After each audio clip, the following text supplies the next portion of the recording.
head. Can't really give you more information about it, but I can give you more information on this volleyball game. The teams are coming out of their huddle. If you're Babson, you're probably talking about those missed opportunities, those missed serves, unforced errors. Got to clean those up. Maybe take a deep breath before you serve. Calm those nerves. You know, this is one of their stronger opponents they've faced throughout this season. If you're the Wildcats, you got to pat yourself on the back after that first one, but come into the game with a clean mentality. The score starts at 0-0. Doesn't matter that you won the last game. And they're looking to fire away. Johnson Wales has so many weapons. They've been so good at moving the ball around here, finding a lot of solo blocks. And even when the Beavers get hands over the net, they're able to tool smartly. And this is where we're going to see some good coaching on both sides, or where we hope to see it, as head coach Eric Neely and the assistant coaches at Babson, they're the ones, you know, they're seeing where the Wildcat blockers are.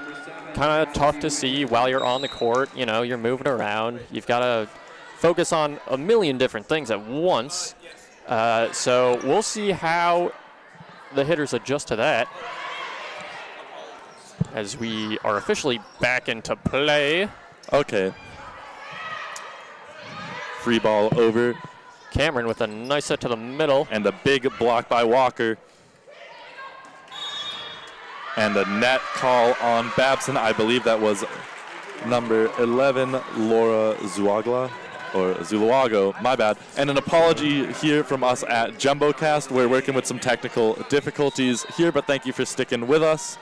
As I mentioned earlier, our primary rig is out being used on men's soccer, so we're doing what we can here with the secondary stuff. Right. Cameron is up. But a great dig by 11, Michaela Armura for the Wildcats. Cameron again, quick three right there. Oh, they're calling touch here on 11, Laura Zuluaga, and point Wildcats. Some finesse there by the star, 13, Maria Caniglio. And we saw Babson looking at the down ref there. Some frustration here building for the Beavers.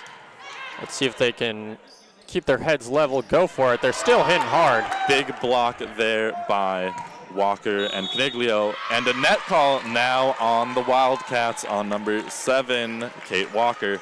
Both teams are struggling to keep their feet in bounds, or stay out of the net, rather. The emotions of the NCAA tournament, easy to get to you, as it's an aggressive dump there. Always exciting to see. And another finesse, but picked up perfectly. Great dig by Witten. A great dig there. Phenomenal by Kelly Delaney. And a pancake there, but they're calling it down, no touch. You know, that's call after call going against the Beavers. Some emotions showing on that side, but a great defensive effort by both sides here. Right. Both teams are just amazing defensively. As I was saying before, we might have been off air at that point, but oh, an early whistle here. They couldn't call a double. Yes, they do. The ref must have seen something I didn't. That looked pretty clean from my angle. Right. Uncharacteristic from Cameron. She has been amazing. She was the NUMAC Player of the Year. And we're seeing that she definitely deserves that, as she puts up another great set. They call that one in. Some finesse by the right side. Gabby Miller finding the deep corner there on a cheeky deep tip. Point Beavers. Right, great accuracy from Miller. Knew exactly where she wanted to put it. And now we have the defensive specialist coming in, Harden, to serve. Puts it short. Right off the tape. That's an ace for Harden there. A great serve. Getting dangerously close to getting that one in the net, but came out lucky. And that's a point Babson needed right there. Keeping it close. They've had some calls not going their way. As we see Frank with a nice hit. And that's Puccio. Again, they're feeding her early. Caniglio laying down the hammer, but they're able to get it up for Babson. Puccio versus Caniglio is the tail of the tape right now, as we'll see Frank free ball it over. Number 14, Malie. And Puccio, again, she's hit the past, 4 balls over? It's an outside-on-outside She's going to do it again. Make it 5, but the defense are picking up everything. These liberos have been stellar. Caniglio again. Now they're going to mix it up. And it that works. Mix-up works with a huge point for Babson. That was number 20, Kristen Carasoto, coming in huge. It's exactly what they wanted. Elizabeth Cameron was forced to just outlet it to her outside. Puccio, who to her credit did an amazing job, but what Babson needs to do is just go to their other hitters, as the Wildcats are going to win that battle at the net. You know, in a rally like this, finding other hitters is a lot easier said than done. These outsides are putting a lot of pace on the ball, so your one option is that release 4-ball to your outside.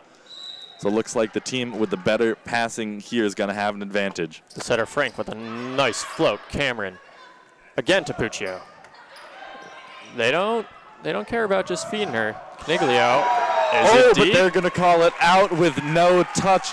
You saw it here, just 6 inches too far for Caniglio. You know, this Johnson Wales block has done a lot to take the heat off Puccio's balls there, really only giving her that cross shot right to their libero, Alyssa Nichols. And now interesting to see what they'll do without Puccio in the front court, as she is set to serve, and Cameron now has it. But that's a double call there on 15, just not able to get her feet set. All right. Oh, did they call redo?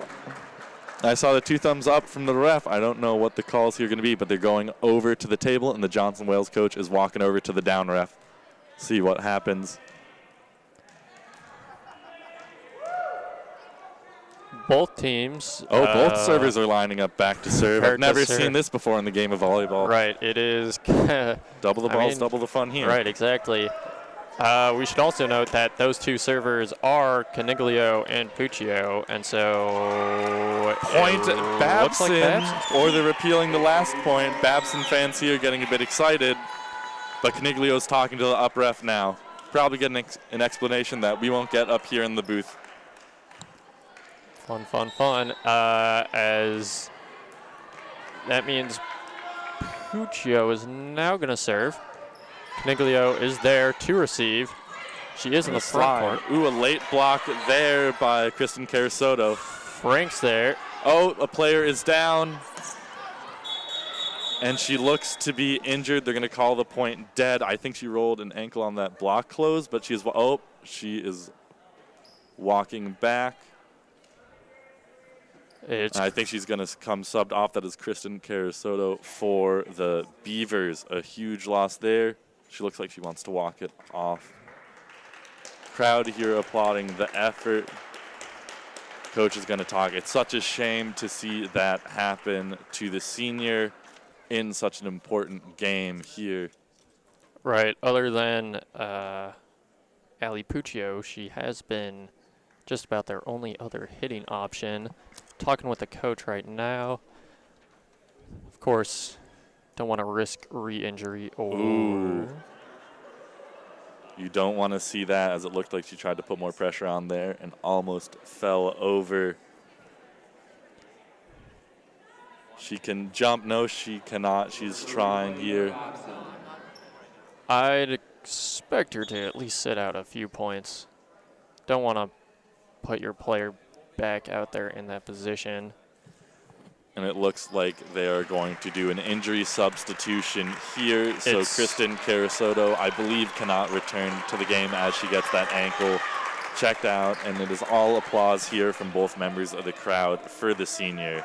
And it's now Sabrina Lechner, the junior, who's subbing in for her. Going through the bureaucracy there as we have Puccio set to serve again. Real shame to see that. That is never how you want to see someone's game end with an ankle injury. We'll be looking for, well, nothing right now, as Babson just gives Wales the free point. But now we have the 2 biggest X factors on each team, Caniglio and Puccio. A very sneaky tip over there. By 15, Elizabeth Cameron. Wales is all over it. As now we see Jordan Lappins stepping up with Puccio in the backcourt. Cameron's going to take control of that one. Back set. Really great dig from Harden, the defensive specialist. And the libero's going to free ball that over. Let's see what they can do. It's the new middle was just subbed in.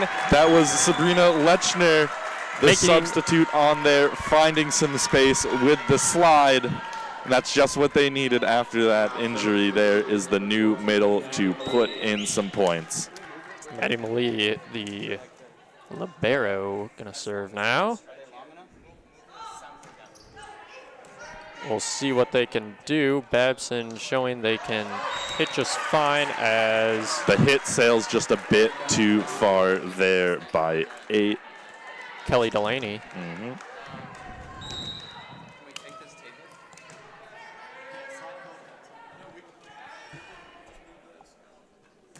And Malie's back to serve. Delaney with a line drive of a pass, but it works out. They still get the ball over. That's all you need. As finding hands and hardwood on the turnaround shot there. That is 11, Laura Zuluaga. You know, you're showing a lot of fight from this Beavers team despite the injury. Right. Of course, it's the tournament. It's the tournament. They're all in, but Malie giving them some free points.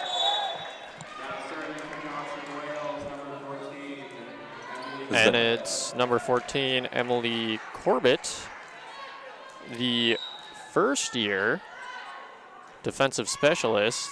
A nice serve from her as Cameron's going to put it up. Finding hands there.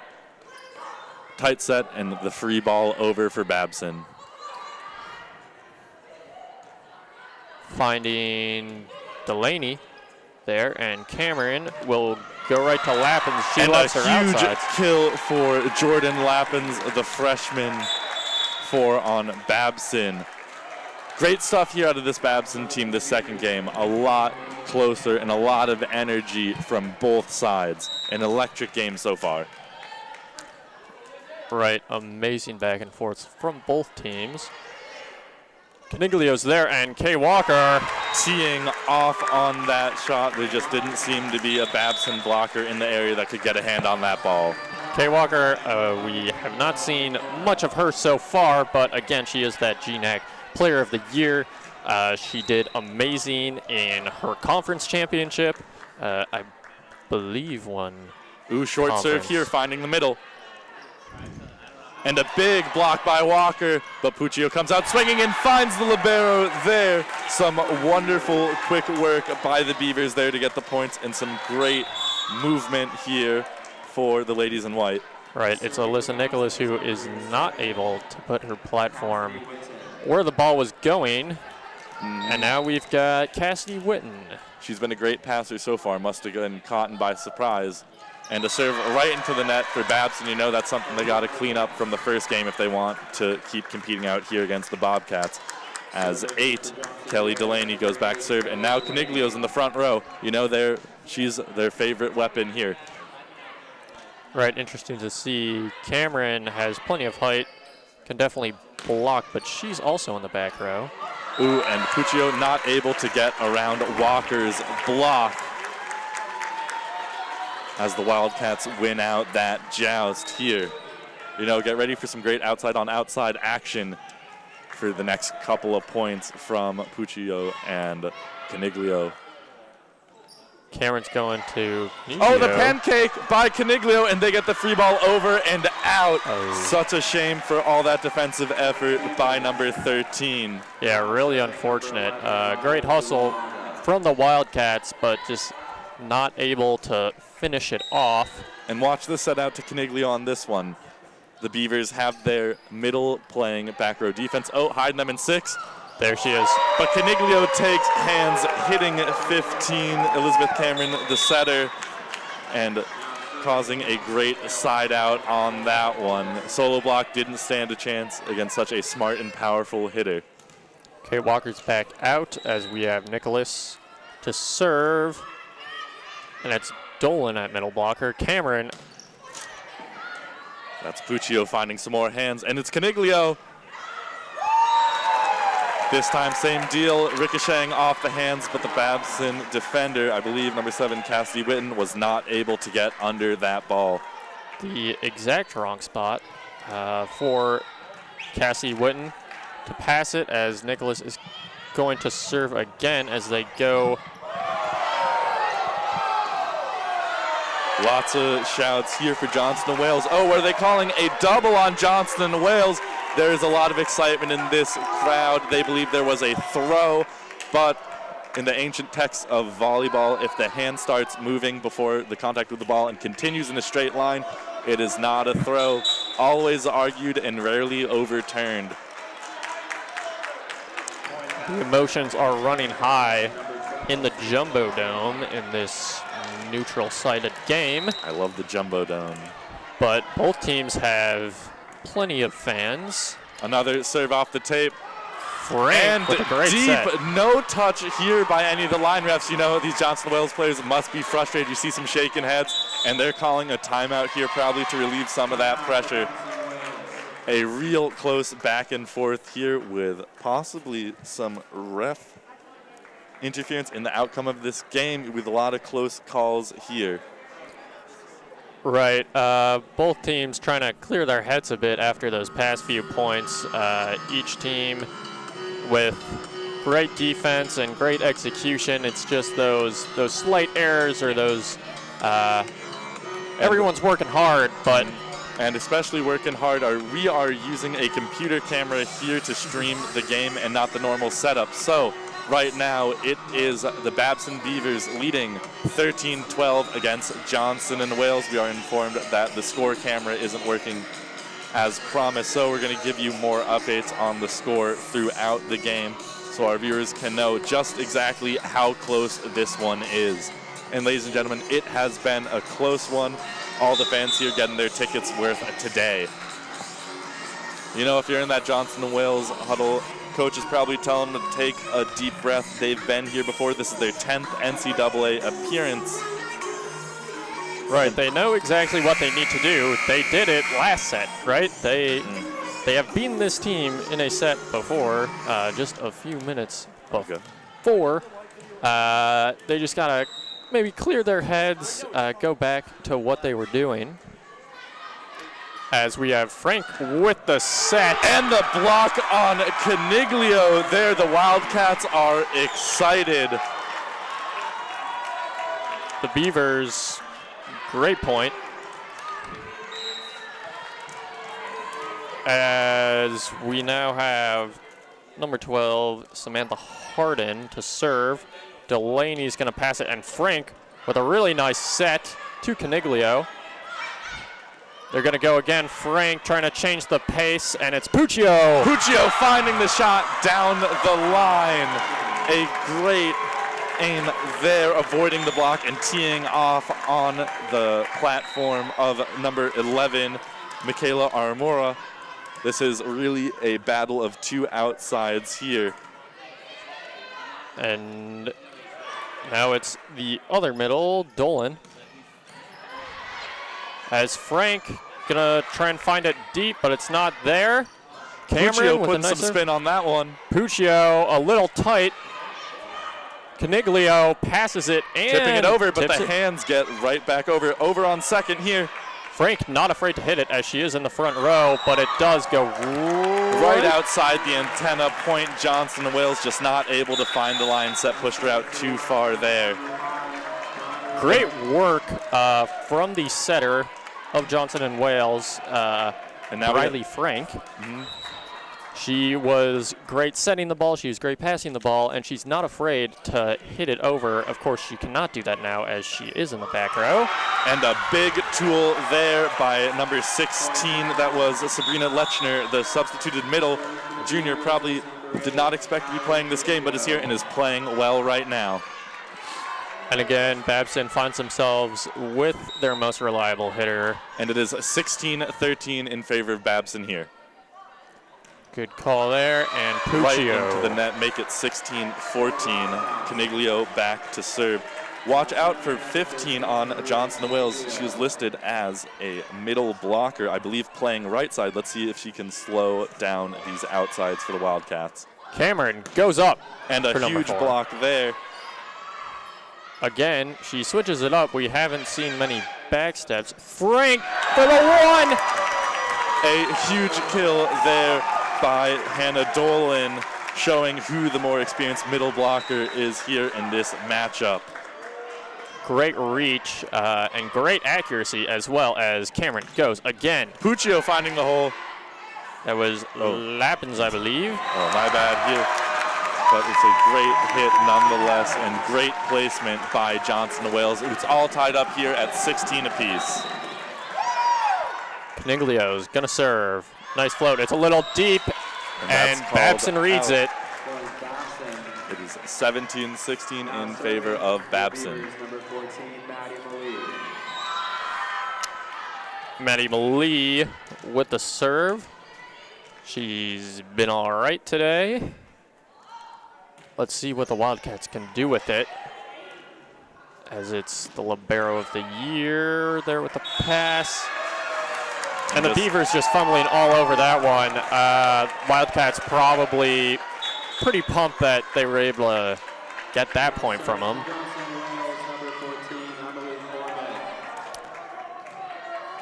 Should be noted that Kate Walker is now back in the game. Let's see what the Wildcats can do with her, as it's number 14, Emily Corbett, to serve. It's Lappins again. Oh, two big blocks back-to-back for Walker and Elbrecht. But now they're going to switch it up to the middle. It's a little tight, not much power on the tip. And again, unable to get the up. There is Elbrecht, as number 11, Laura Zuluaga, is showing her stuff here against that middle block. She loves cutting it back. She sees the double block outside coming in to help for the Wildcats and has been consistently going back to one there. Let's see if Johnson Wales defenders can clean it up and pick up some of those balls. Now it's Elizabeth Cameron, the senior captain there. And we have a hit outside the antennas here by Elizabeth Elbrecht. And it is 19-17 Babson here. We are coming down the stretch. A very close and exciting game. Cameron's there. For the serve, it's Delaney. There's Walker. A double there, I believe, called against the Bobcats. So now it's 19-18 Johnson Wales with the serve. And we have 11 checking into the game. That is Michaela Aramura to serve. Let's see who can get to that big 2-0 first. It's 19-18. And it both should teams be noted, very close. Ali Puccio is back hitting, and Johnson Wales has their setter, number 5, Brule Frank, in the front row. Let's see what they can do here. Actually, it is 4 Jordan Lappins in the front row still. Delaney's it's there. up, but it's called down. I thought 14 for Babson might have been able to get there. Maddie Moline not able to pineapple that one up. Right. Cameron takes the first ball. The libero Malie goes for the second. And not quite able to make it. And we're all tied up here at 19 apiece, folks. Cameron. Out to Lappins. Finding the hands. Great work there against the setter, Brule Frank. And now Puccio is back in the front row. Lappins is subbed out. We have 7, Cassie Witten, the junior DS from Honolulu, back to serve. Babson going in with the lead, but only by 1, 2019. Great year. As it's Delaney who's just going to deliver it to Frank, make the middle pass it. Good idea, but Babson's going to capitalize. That's a souvenir by Gabby Miller, teeing off on the right side hit there. It is 21-19 Babson. It's a pressure cooker here, ladies and gentlemen. Arimura struggling with those receptions as Witten's there with a great ace. Big ace here. It is 22-19 in favor of the Bobcats, looking to tie this one up 1 apiece. Monstrous serve by Cassidy Witten and a timeout for the Wildcats. Excuse me. All right, well, hopefully the cast is working all right at this point in time. as we see Babson and the Wildcats having fun in their huddles. 22-19 Babson scored, what's that, 3 straight, I believe? And, you know, if there's any time to score 3 straight, you want it at the end of the set when you're only 3 away from winning. So what do you see? What's the difference between this set and the last with Babson taking the lead? Babson has come out swinging here. Lots of great shot selection, able to maneuver around that big Johnson & Wales block. And they have cleaned up their serves a lot. You know, these double penalties have come up for Babson just a bit, but those missed serves have not been seen that much this game. You know, we were talking about it last set, but able to clean it up, able to show some maturity from this team in such a close game. And if you're Johnson & Wales, you got to be a little bit frustrated. There were a lot of close calls so far in this set.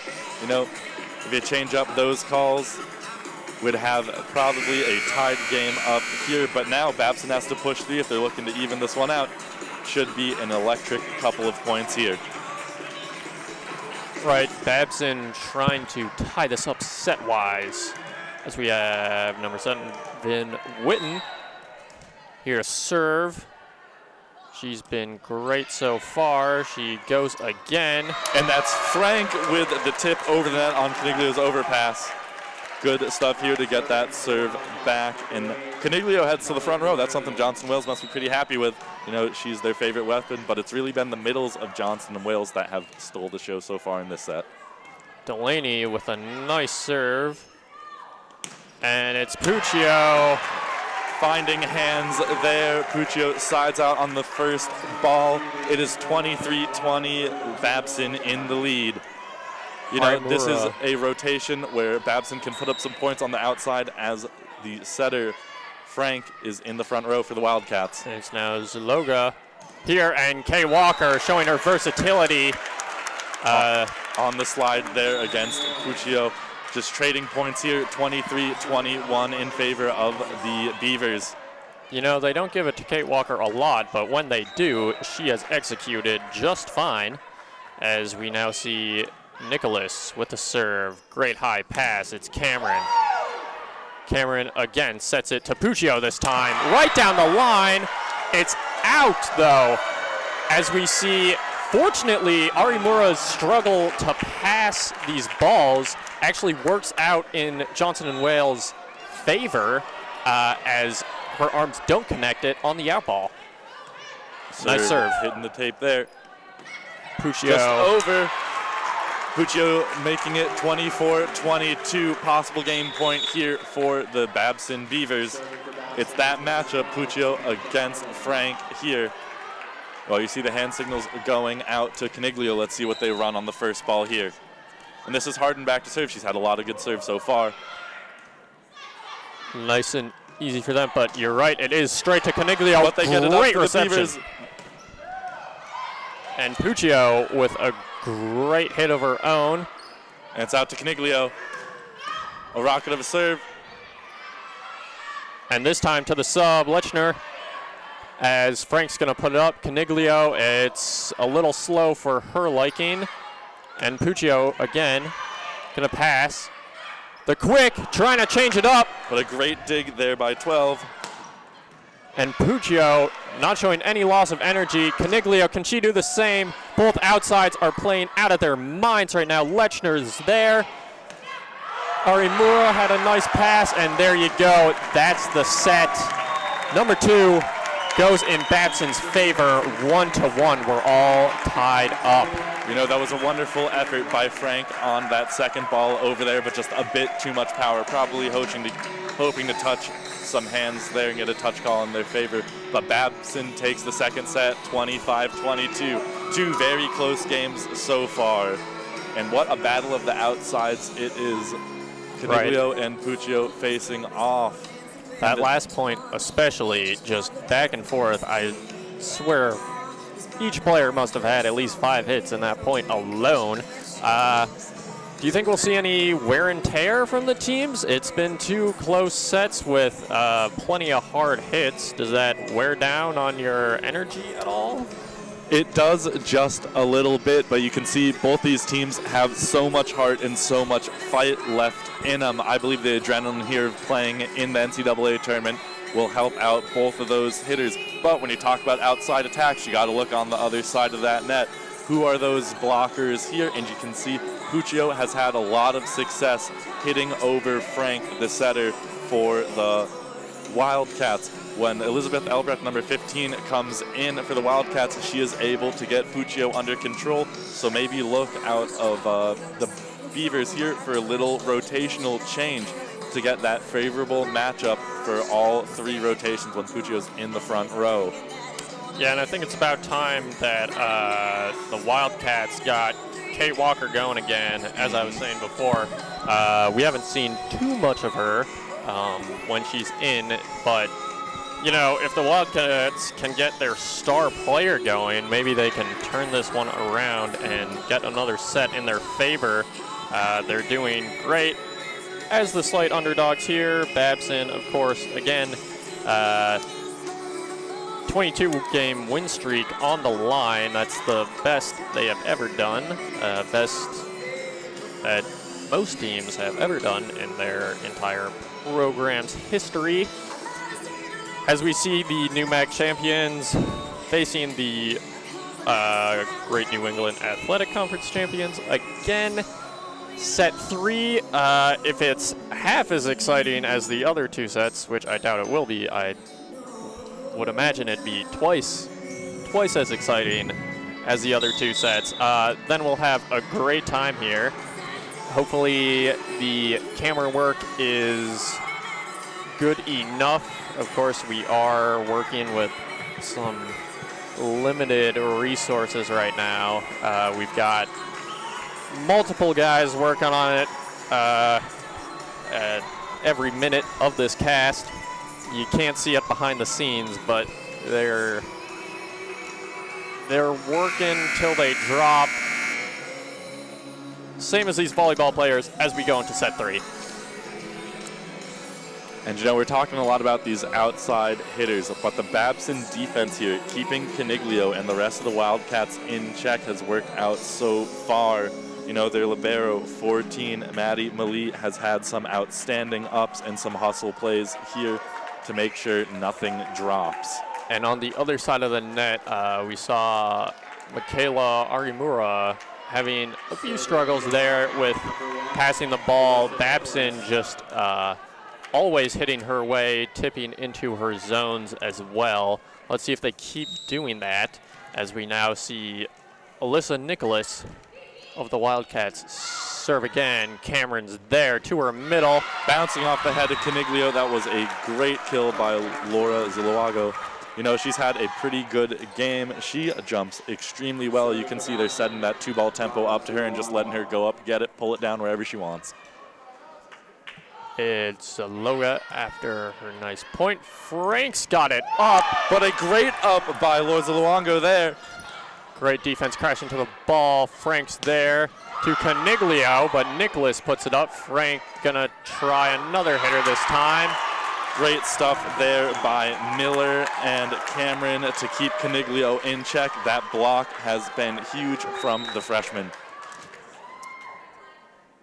Let's see how the Wildcats attack this, as Caniglio has a nice pass on her stomach. It's Puccio, really wanted that one down the line, but it gets a bit too far out. And that's an error Puccio didn't want to make. Coming in is number 15, Elizabeth Elbrecht. You know, that's a great blocker right there. It's listed as a middle blocker, but she is playing right side, and she is playing phenomenal out there. Right, great pass, as we've seen all day from Witten, as Babson able to convert. That's Gabby Miller, the junior there. She is high flying on that right side, but now it's Harden in to come passing for her. Right, great hits always start with great passes, and that was a good one from Witten, as we now see Samantha Harden with another serve. She's been great from the line. Cameron's gonna put it up to Puccio. You know, that's an overpass, a mistake you don't want to make from the libero, Alyssa Nichols, giving a free ball over for the Wildcats, and Puccio able to capitalize on that solo block. And Puccio, even if she had, if Frank had been able to keep that up, not sure how the Wildcat offense would have managed without their setter in the game. And now Cameron's there. And that is the substitute 16, Sabrina Lechner, the junior, finding a hole there in that double block and siding out for the Beavers, who now have a 5-1 lead on the Wildcats. Yeah, great job by Lechner, just coming in whenever she's asked. Next player up is their go-to, as Caniglio just powers that through. You could hear it from across the court. Babson, great depth, you know, able to sub in plenty of players. And it's the Wildcats going to go to Delaney this time. Malise there. There's Puccio with an excellently placed cross shot there, finding some open space in the 4 zone. And it's 6-2 Babson. As we have Puccio back to serve now. Let's see what she can do. She's had a few errors, I believe, but that one's beautiful. As Frank is there for Caniglio, but finding the top of the tape there. They're leaning on Caniglio a lot here. Even when she's in the back row, they want to find her on that pipe, but not able to capitalize. As you said, that might be a little bit of the fatigue there, losing a couple inches on that vertical and hitting the top of the tape. Right, we haven't seen either team. And that's Walker with the shank, giving the Beavers an 8-2 lead above the Wildcats, and the coach is going to call a timeout here. It has been all Babson this game so far. Right, and both teams, we haven't really seen many back row sets from either of them, but we did see one there to Caniglio, though it was unsuccessful. Might be something we're seeing a bit more often, as the Wildcats trying to turn this one around, trying to spread out their sets, and that way spreading out the Babson defense as well. What have you seen from the hitting side of things in this set? Well, Puccio's had a fantastic time so far, even with the right side blocker, Elizabeth Elbrecht, in here. She has still found success, and Babson's been able to move the ball a bit more this set, not just relying on the outsides here. The middle hitters and the right sides have had some success, and that might just be the thing tipping the scale in favor of Babson here, as they're able to move the ball and change up what these blockers for the Wildcats are looking for. Again, it is 8-2 Babson with Puccio back to serve. See what they can do. Expect a set to Delaney if the Wildcats can get this one up. Puccio serves it to Delaney, making it hard for her to hit it. And now we have number 12, Dolan, who puts it up. And we have number 4, Jordan Lapis, who puts it down, forcing her way through that block here on a high-flying kill. And that is 9-2 in favor of the Beavers here, as we see a sub. Delaney checks out, and number 10, Bella Oldham, checks in. And as I was saying, as there's a service area from Puccio there, the Wildcats might want to change it up, but we see the Beavers are not changing it up at all. They're just feeding those outsides, and hey, if it ain't broke, don't fix it. Number 14, Corbett, back to serve. Nice little pass there. And that's Lapis using the hands again, as the refs are going to call a touch. Great tool there. Both outsides for Babson firing on all 4 cylinders. But we have number 11, Laura Zulaga, checking back in. You know they love to set her on the 2 balls. Right, Malise back to serve now. Been very consistent with her float. Plenty of movement on that one. Frank's there to Walker. Oh, and it's still up with the foot, but unfortunately, Babson not able to pull off the highlight reel play, though it is all smiles on that side, as they're still up 6, 10-4 Babson with the Wildcats to serve. It's Arimura, the defensive specialist, as Walker, the star player of the Wildcats, is in. Cameron goes there. And it's Arimura going to set that one. And the roll shot works for Bella Oldham. This is their first time seeing the court this game, and she's immediately making a difference here for the Wildcats. Cut the lead to 5. 10-5 Beavers. Arimura again going to go. Cameron's there to Lappins, who again, same tool off the block. Frank's going to outlet it to her outside. Malie with a nice pass. Cameron's there to Lappins again. She's going to push it back to the corner. Walker a little too low of a pass, but it's still there. Nicholas, and it's Caniglio back on that pipe. Trying to finish it. She's there again. Oldham able to cover her own hit. Caniglia trying to finish this point. Both teams as Lappins just right over the block there. Great defensive hustle by both sides, but a perfectly placed tip there. The Wildcat defense just not able to crash in time to get that one up as Babson takes an 11-5 lead here. Yeah, and that one hurts if you're the Wildcats. Now down 6, 11-5. Long points are the worst ones to lose. You feel like you're in it. But Babson gracious enough to just give them the serve back as we have Oldham. Oldham back to serve, and now Caniglio's back up at the net with Walker, so that's a big block here for the Wildcats. Cameron on her knees to set that one. Arimura's going to use her forearm. But Frank rails it into the net. Some great hustle here by the Wildcats, but just not able to capitalize on that defense. Right, really looks like the Wildcats are all over this ball, but, you know, sometimes just aiming a bit too low, maybe a bit too deep. And here we have that matchup, Puccio against Frank. You know, this is a rotation that really favors the Wildcats, but a serve into the net changes things up here. Right, and other than the Beavers serving, they're showing Johnson and Wales that they got to be perfect if they want to win any sets. Not letting up any ground as Nicholas is there with a deep serve to the other libero. As Puccio's there, Frank with a good block. Arimura's there, quick. As they're not able to connect on the set that was just a bit too high for Hannah Dolan on that 31. And now we have 11, Laura Zualaga back to serve as it is 13-7 in favor of the Beavers. Nice approach, good float. As now it's Caniglia. But a great Zaloga. A huge capitalization on the overpass. That was Hannah Dolan. Return to sender. Frank goes back to serve. A great point there by the Wildcats. Really capitalizing on the lack of a libero for the Beavers. It is 13-8 with Frank back to serve. The energy is high for Johnson and Wales. And that's an ace for Johnson and Wales. Frank just finding that seam. Good stuff here. It's 13-9. They are cutting the lead down to 4. Babson still up, though.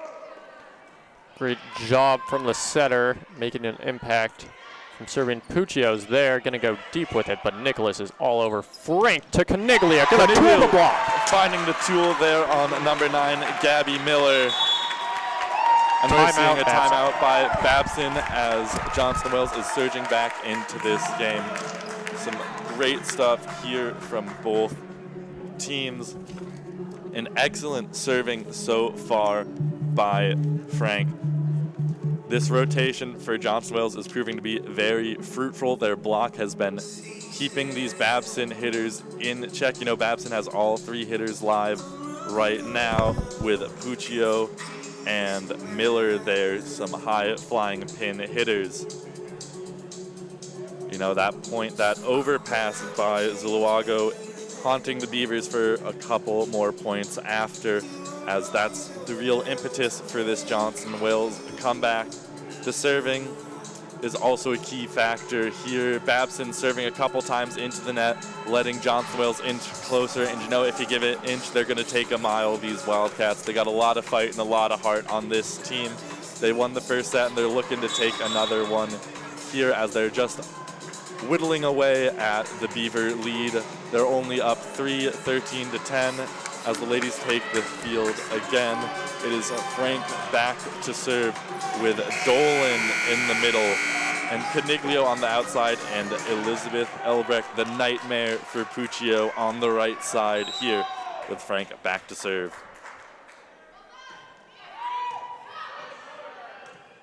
Pass out to Puccio. And it's the set to Dolan, tipping it over, and not enough slide for Maddie Malie to get that one. Great shot placement there by the middle for the Wildcats, as it is now a 13-11 game, still in favor of the Beavers, but the Wildcats are coming back. An overpass there, tight set. Frank able to reel it back in for Elbrecht. A great up there by Frank. It's going out to Caniglio. Sets out to the middle. Big block there by Elbrecht. Great job by Caniglio. Oh, they're able to pick up that short tip. Wonderful cut back there. Nicholas forced to set that one. Malie with a great pass. Puccio, Nicholas again. Oh, the right side, that is Hannah Dolan hitting out there on the right side, able to tee off around Puccio. A great way to win such a hard-fought point here. It is now 13-12 in favor of the Beavers here, but the Wildcats are on a surge. Good serve from Frank. And Puccio into the net, maybe a little bit of fatigue there, but it's all tied up here at 13 for the Wildcats. Frank serving has been excellent the last couple of points, really getting these Beavers out of system early. Right. Puccio has been very reliable this whole game, but that one... Oh, serving off the tape. That's an ace for Frank. You know, the tape's been in favor of the servers here throughout the last couple of sets, and the Johnson Wales Wildcats have taken their first lead of the game. It is 14-13 here in the gymnasium. And Frank. Setting over on first ball. Fans not happy with that one, but Cameron's going to go. Puccio. A great dig by Frank. Malie's there. Cameron. Out to Lechner. And a hit deep there by Bella Oldham. It's all tied up here at 14 apiece. A lot of fans shouting about that first ball from Babson. They're saying that set was a block. Right, not happy with it. Not allowed to block a serve, but I'm pretty sure there was clear hand separation. She was far back from the net for the ref to be confident in their decision to call that a set over and not a block. But you know, just from last set, there were a lot of calls not favoring Johnson and Wales, so maybe the coach showing some frustration here as Hardin checks into the game for the Beavers. Right, rightfully so. It is the second round of the national tournament, so coaches always got to fight for their team, as we now see Samantha Hardin with the serve. Frank back set to Caniglio, and it works out as the block is facing the wrong way, and it goes out. Now Caniglio in the backcourt to serve. Nice deep float, but it's straight to the libero. Malie, never what you want. And Babson finding the middle as we have game tied up here at 15. Who's back to serve? That is a Puccio for the Beavers. Puccio here. Oh, top Frank to the middle. It's Malie just going to go straight to her outside. A collision for the Wildcats. That was Oldham with the setter Frank. Seems like everyone's okay, but Lappins is capitalizing on the solo back. Elbrecht was a bit too slow there, and Nichols not able to get that one up. Babson takes a 16-15 lead here. And Lappins has been great. Good hops from the outside as the other outside, Puccio, serves the ball. It's too tight, though. Was there a net? They're saying there was a net here, saving the Beavers as they take a 17-15 lead. That was Sabrina Lechner who went up for it. And now Puccio's here to serve.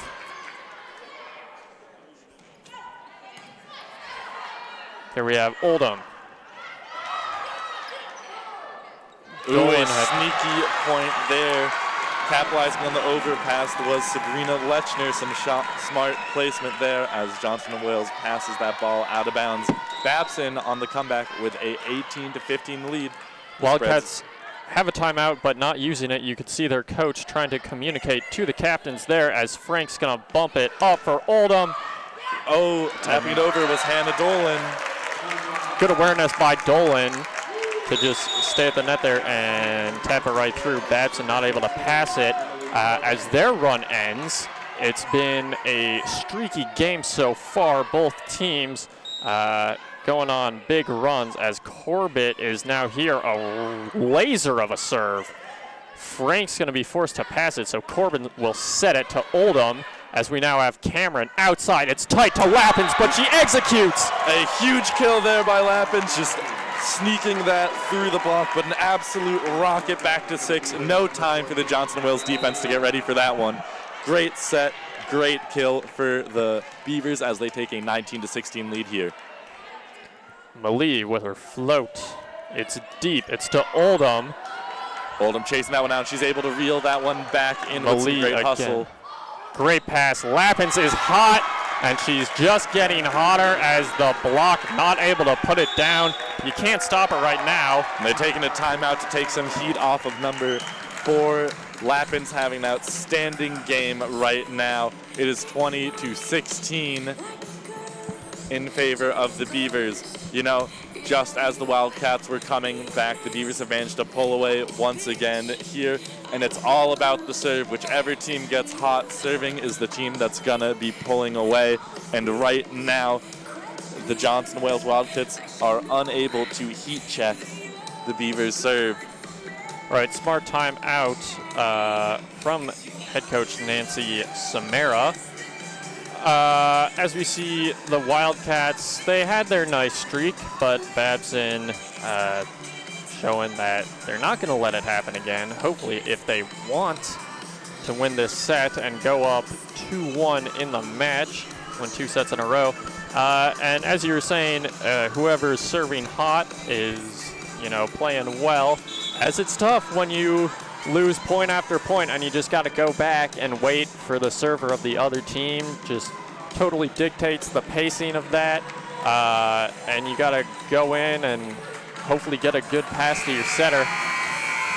It's pretty exhausting, and of course, if the other team is putting in aces, their team's just waiting for you to make a mistake. Here's Delaney checking back in after Oldham had the shanked first pass on the serve. It's a serve pass game here, ladies and gentlemen. We know we've been talking a lot about the block and these outsides, but the tail of the tape is serving. Malie's been behind that line plenty of times in the past few minutes. We've got Nicholas, Caniglio, and Delaney in a line passing, and it's going to be Caniglio who takes it. Frank goes to Walker. Again, we still haven't seen much of her. Definitely want to change that. But now we're seeing plenty. A lot here. Some great attacks by Walker. Free ball over. Who are they going to set it to? That's Walker again. Walker again. Just feed the beast. Malie's there. Puccio trying to kill this. Are they going to go to Walker again? No. Switch it up to Delaney. Just taps it over, and that's going to be too deep. Far here. That was Laura Zuluago. And you know, you were talking about Walker. Walker might be the change they need. No more is it going to be an outside-on-outside battle as long as they can get a good in-system pass. Check for number 7 to be active here as we're coming down the stretch. It is 20-17 in favor of Babson. Arimura laser-focused with the serve. And it's to Puccio. It's a bit off. And now Walker trying to a slide to Walker. An absolute slam by Walker, getting the Wildcats excited here.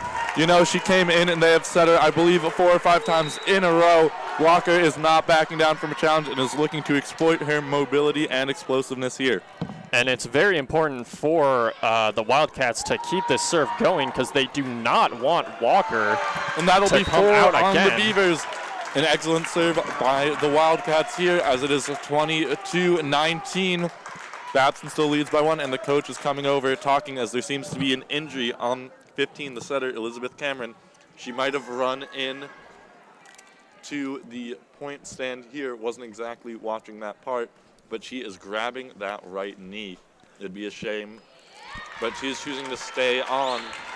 You know, injuries have not been favoring this Babson team. Right. Elizabeth Cameron, great job today. A captain, a senior, and setter who just leads this team as Malie not able to get it back in as Puccio shanks it, and it's all tied up, 20-20, with Arimura. Plenty of confidence now. And that's a big injury for the Wildcats. You can see 15 not as quick as she normally is.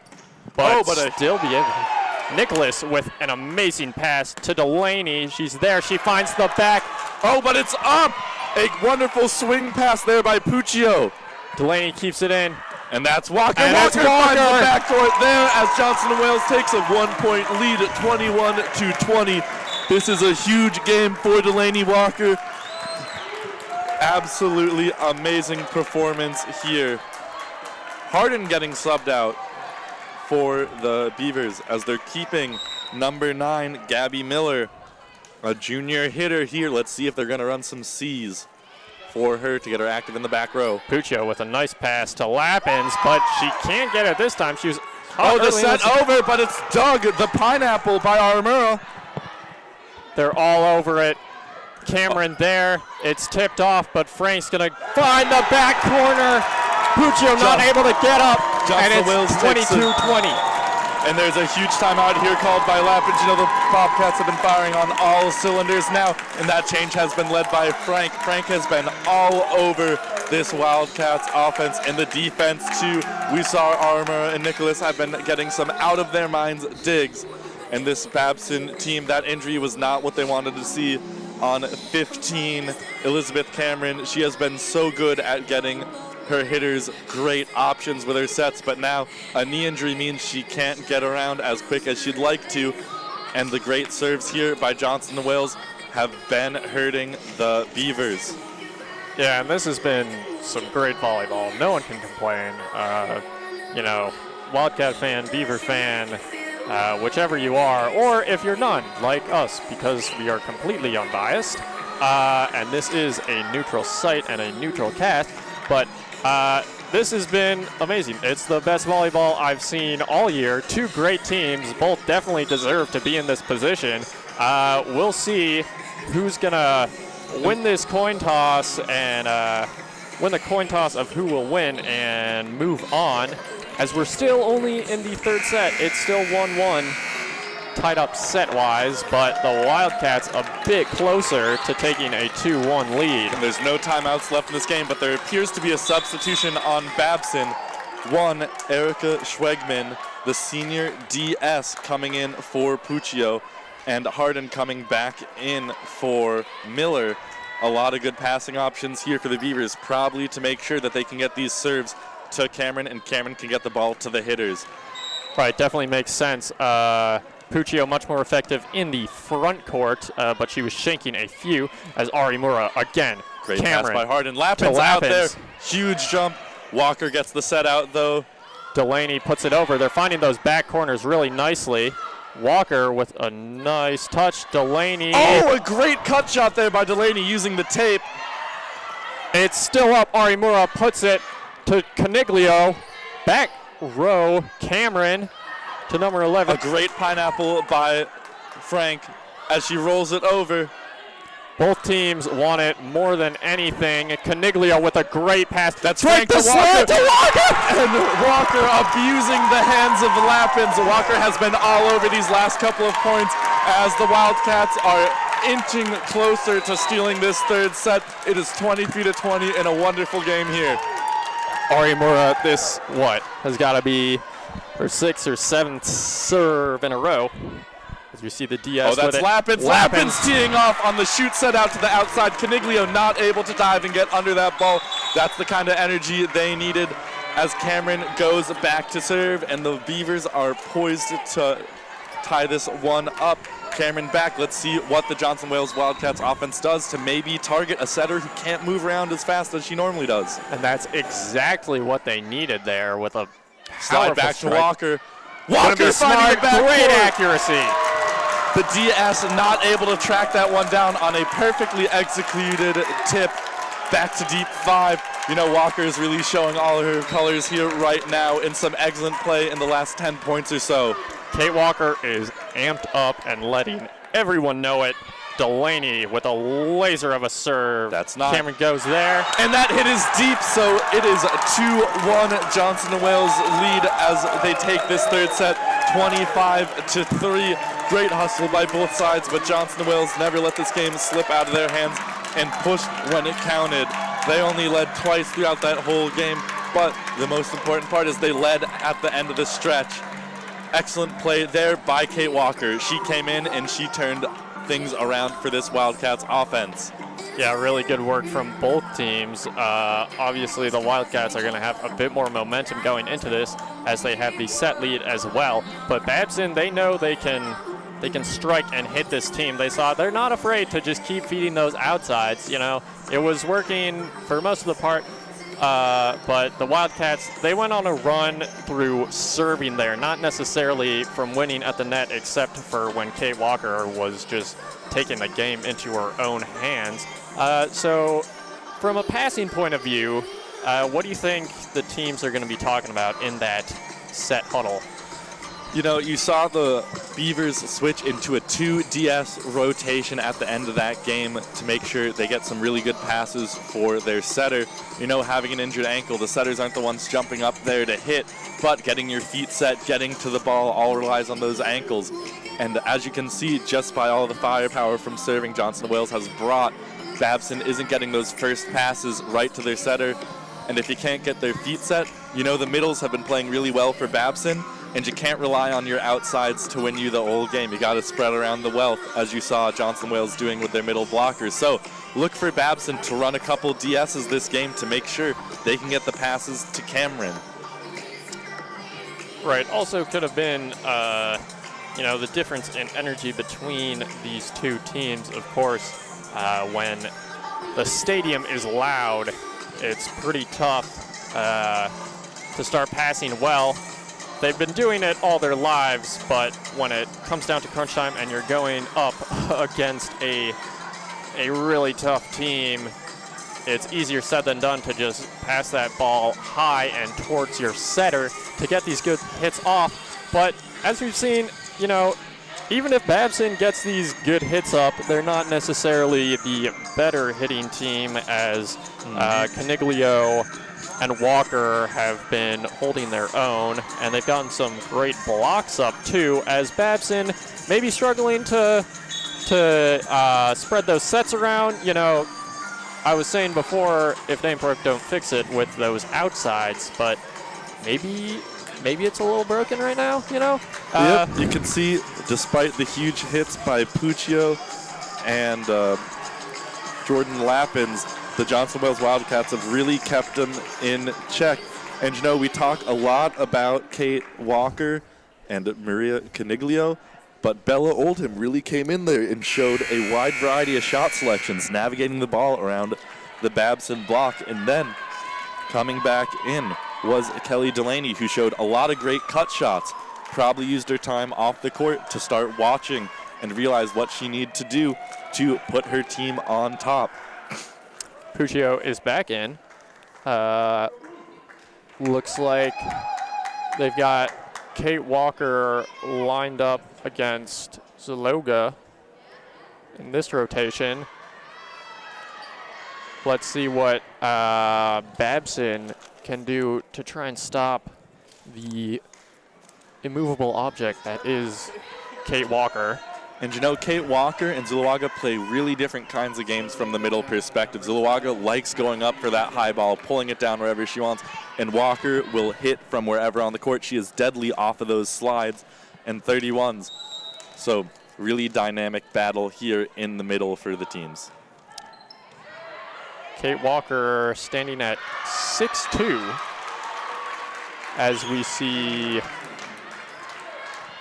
Babson take the first point, and it is Cassidy Witten, the DS, serving. She's been great serving. She's been even better passing as Frank goes to Walker. Big kill by Walker there, abusing the hands of Zuluaga. And the Babson defense not able to recover that ricochet. Yeah, we didn't see it in the first 2 sets, and we were wondering why. Where is Kate Walker? And she did so well in the divisional tournament. She did so well all season, and now we're seeing why. All right. Serve sales by Aramura, and we are... Arimura was the server who put him on that hot streak to take the lead and eventually take the win in the previous set, but a critical service error there, and another error from the other side by Zaloga. You can see both teams here really want an aggressive serve, but sometimes that aggressive serve comes at a cost with some errors here. And then we have Delaney back here to serve. And a hard serve it is. But it's Witten with a nice pass. And Walker's a big right there. Block by Walker. You know, a lot of times you'll see your coaches say for the middle blocker to sit down and look for tips on a back row shot, but Kate Walker is unafraid to try and get her hands up there, and it pays off for the Wildcats as we are seeing them get a lead at 3-2. Puccio with a really nice pass, and now she's going to get the fruits of her labor by hitting it. A wonderful one-handed set there by Frank. But and it's a double on Caniglio. A bit awkward, had to reach, she's a bit too tall to get under that one, and but a wonderful effort there by Frank. Lots of errors so far early, but that's just because of all the effort being put into this game. Samantha Harden, no rotation on that ball. There goes Walker. Walker, good accuracy. Cameron goes to Puccio. And a ridiculous shot there by the sophomore, I believe. After getting put into this game last minute, she has really showed her stuff. That was Sabrina Lechner on the second ball there. Great shot, great placement, point Beavers, as it is 4-3. Changing the pace of the game. Walker responds. Great stuff. It's that 31 we're talking about there. She is able to move and be so agile in the front row. You got to be ready for her to hit anywhere. Though notably, she is now out due to the rotation. As Malie with a great pass. It's Lechner. Caniglio right on the line. A huge block there. She says Walker can run slides, but Lechner, you are not allowed to do that in this gym. Huge stuff there by Caniglio. Great job by the Wildcats, of course, even without Walker in the front court. They've got Caniglio. It's really tight, but good job by the libero to keep it off. Keep her team alive as Caniglio tries to kill it, but it's a great block. Lechner and Cameron assisted block. The bench is hyped, the crowd is hyped, the team is hyped, and it's 5-5. Access denied there by Elizabeth Cameron. Caniglio loves to use the top of the hands, but just was not able to get around that one as we are tied at 5 apiece. Neither team has been able to pull away so far this set. Let's see if Puccio can start a run for her team. Good pass. It's a slide to Dolan. Oh, a cheeky set over there by Lappins. And did Dolan even touch that one, or was that a set over by Frank? Wonderfully placed around that double block. That's the sweet spot there. The libero just not able to get there in time for the Beavers. Yeah, that was amazing placement. Nobody on Babson had any chance of getting there as it went right past the block, and now we have the setter, Frank. Oh, a little miscommunication there as Puccio handles the second ball. A great dig by, Nicholas. And a huge use there by Dolan right off of the hands of Lappins there. The middles are having their way with Babson. You know, we talked a lot about in the first 2 sets about the outsides, but now it's a middles game here. Oh, a short serve right into the net by Frank. You know, those service errors are rare by her, but she loves that short spot. It's a risky game to serve in front of the 10-foot line.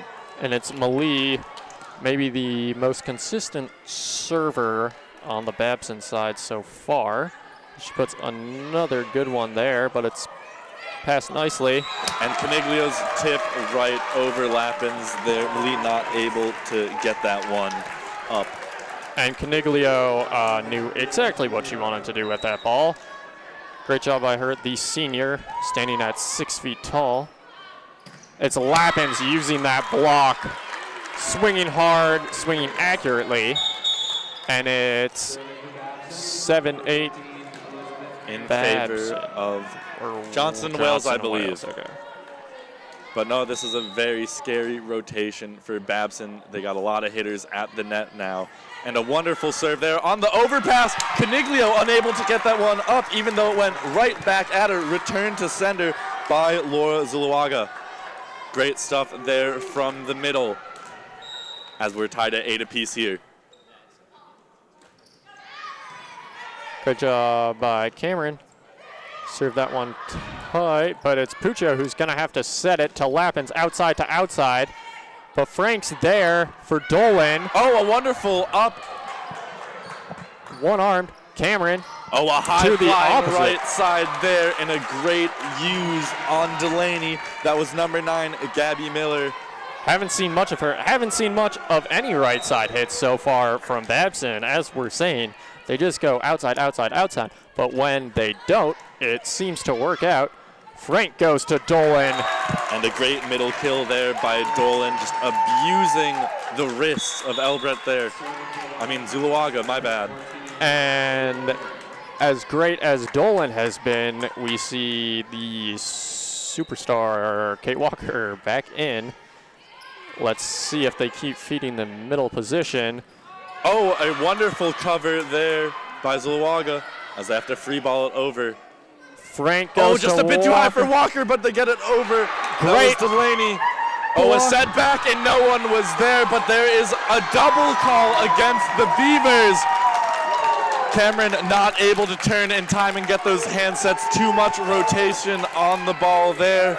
A little misplay there as now Johnson Wales takes a 1-point lead.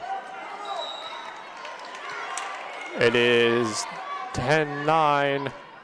Oh, Cameron not able to get there. You can see a little bit of a stumble, but does not matter. Lappins tees off on number 15. That is Elizabeth Elbreth there. Supposed to be the big block on the right side, but Lappins is unafraid of getting up there and hanging with her. But let it be known, you saw Cameron stumble, number 15 for Babson. You want to watch out there. You cannot lose another player if you're the Beavers. And Walker with the sidearm swing back to 5. Looked like they weren't going to be able to connect on that set by Frank, but she's able to swing it around there and avoid the block. Great job by both teams. We're seeing the Stars showing why they're the best in their conferences. Armour with the short serve. Playing at an incredibly high level. It's very tight. Oh, Puccio's hit hits the pin. Oh, and they're saying that did not touch the block before it hit the pin. That's point Wildcats. And we have the captain, Cameron, coming over the talk. It doesn't look like it hit the Johnson & Wales block before it hit the pin. Let's see if they can convince him. She's pointing towards the down ref. Is the up ref going to call him in? The up ref is overruling whatever Cameron's trying to say, and there's a look of disbelief on the captains. Johnson & Wales head ref going over to talk to that down ref. I don't think it touched the hands of the hitter. It was an awkward shot by Puccio, but that is a point Johnson & Wales as they now take a 2-point lead at 12-10. Arimura with the serve. She's going to go straight to Malie. Oh, set over there, but Armour picks it up. Walker from the right side. Cameron's going to go. Oh, but an up there. They are unable to clean that one up. A great shot there by Zuluaga, avoiding Walker's block. And these middles have been outstanding here in the 4th set as Sabrina Lechner checks in for Babson. You know, Johnson Wales have done a great job at targeting Zulawaga in 6 in this rotation. Let's see if they can do it again here. Frank slide. And Walker gets the use on Lechner. She says, sit down, young gun. I am the veteran here. And we have Delaney back to serve for the Wildcats. And if you're a football fan, there was a Tennessee Titans tight end called Delaney Walker. So fun little name game here. Oh, a wonderfully executed stack to the outside by Puccio and Lechner. Johnson Wales confused as who's that going to, and Lechner gets a great kill on an even greater action by the Beavers as they are narrowing down this Wildcat lead to 1. It is 13-12 in favor of the ladies in blue. And Harden, the defensive specialist, gonna serve straight to Caniglio. It's Walker going deep, but a wonderful up there. Puccio's going to have to just free ball this one over. Frank slide to Walker. The blocks are up for it this time. Reading it nicely. Cameron goes to Puccio. Oh, but the block's there. A block into the pin. Point Beavers. We're all tied up here at 13. This has been an exciting game here in Cousins Gymnasium. Both teams catching up on the patterns of their opponents. Able to read which hits they're going for. And that's Caniglio teeing off on the hands, and Maddie Malie is not able to reel that one back in. That is edging out the Beavers for a 1-point lead, 14-13 in favor of the Wildcats. Maddie Malie on the taller side for the liberos we see in this tournament at 5'11", but still not able to get her hands on that one.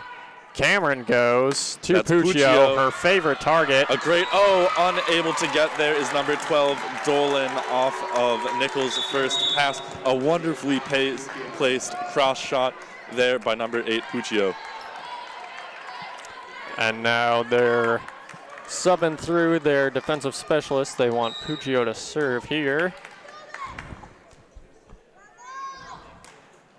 Serve it through. Frank just goes right there. She knew exactly what she wanted to do as soon as she got that nice pass from Caniglio. Good change of pace, 15-14 Wildcats.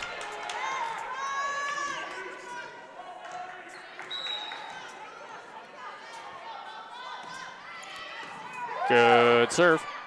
It's Cameron back to Lechner. And Lechner with a huge tee off there. You know, they're starting to love that 31 more and more. I mean, slide. Lechner, solo again, block. Caniglio coming up big, but can they play it off the net? And they are unable to get that ball over. Some wonderful net play there by Lechner and Cameron, but Caniglio coming away on top there. You know, Johnson Wales loves Frank serves. They really got him in the game last time. Let's see what Frank can do now. Frank with some top on that. Cameron. Oh, a wonderful sully there by Cameron over the net. Thank you. Lack of words there. Wonderfully placed spot right in the donut of the court.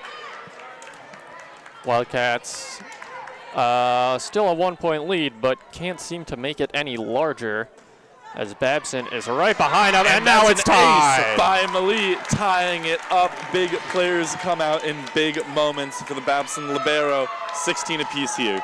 You figured it was bound to happen eventually. Malie has been very consistent from behind the line as she serves again.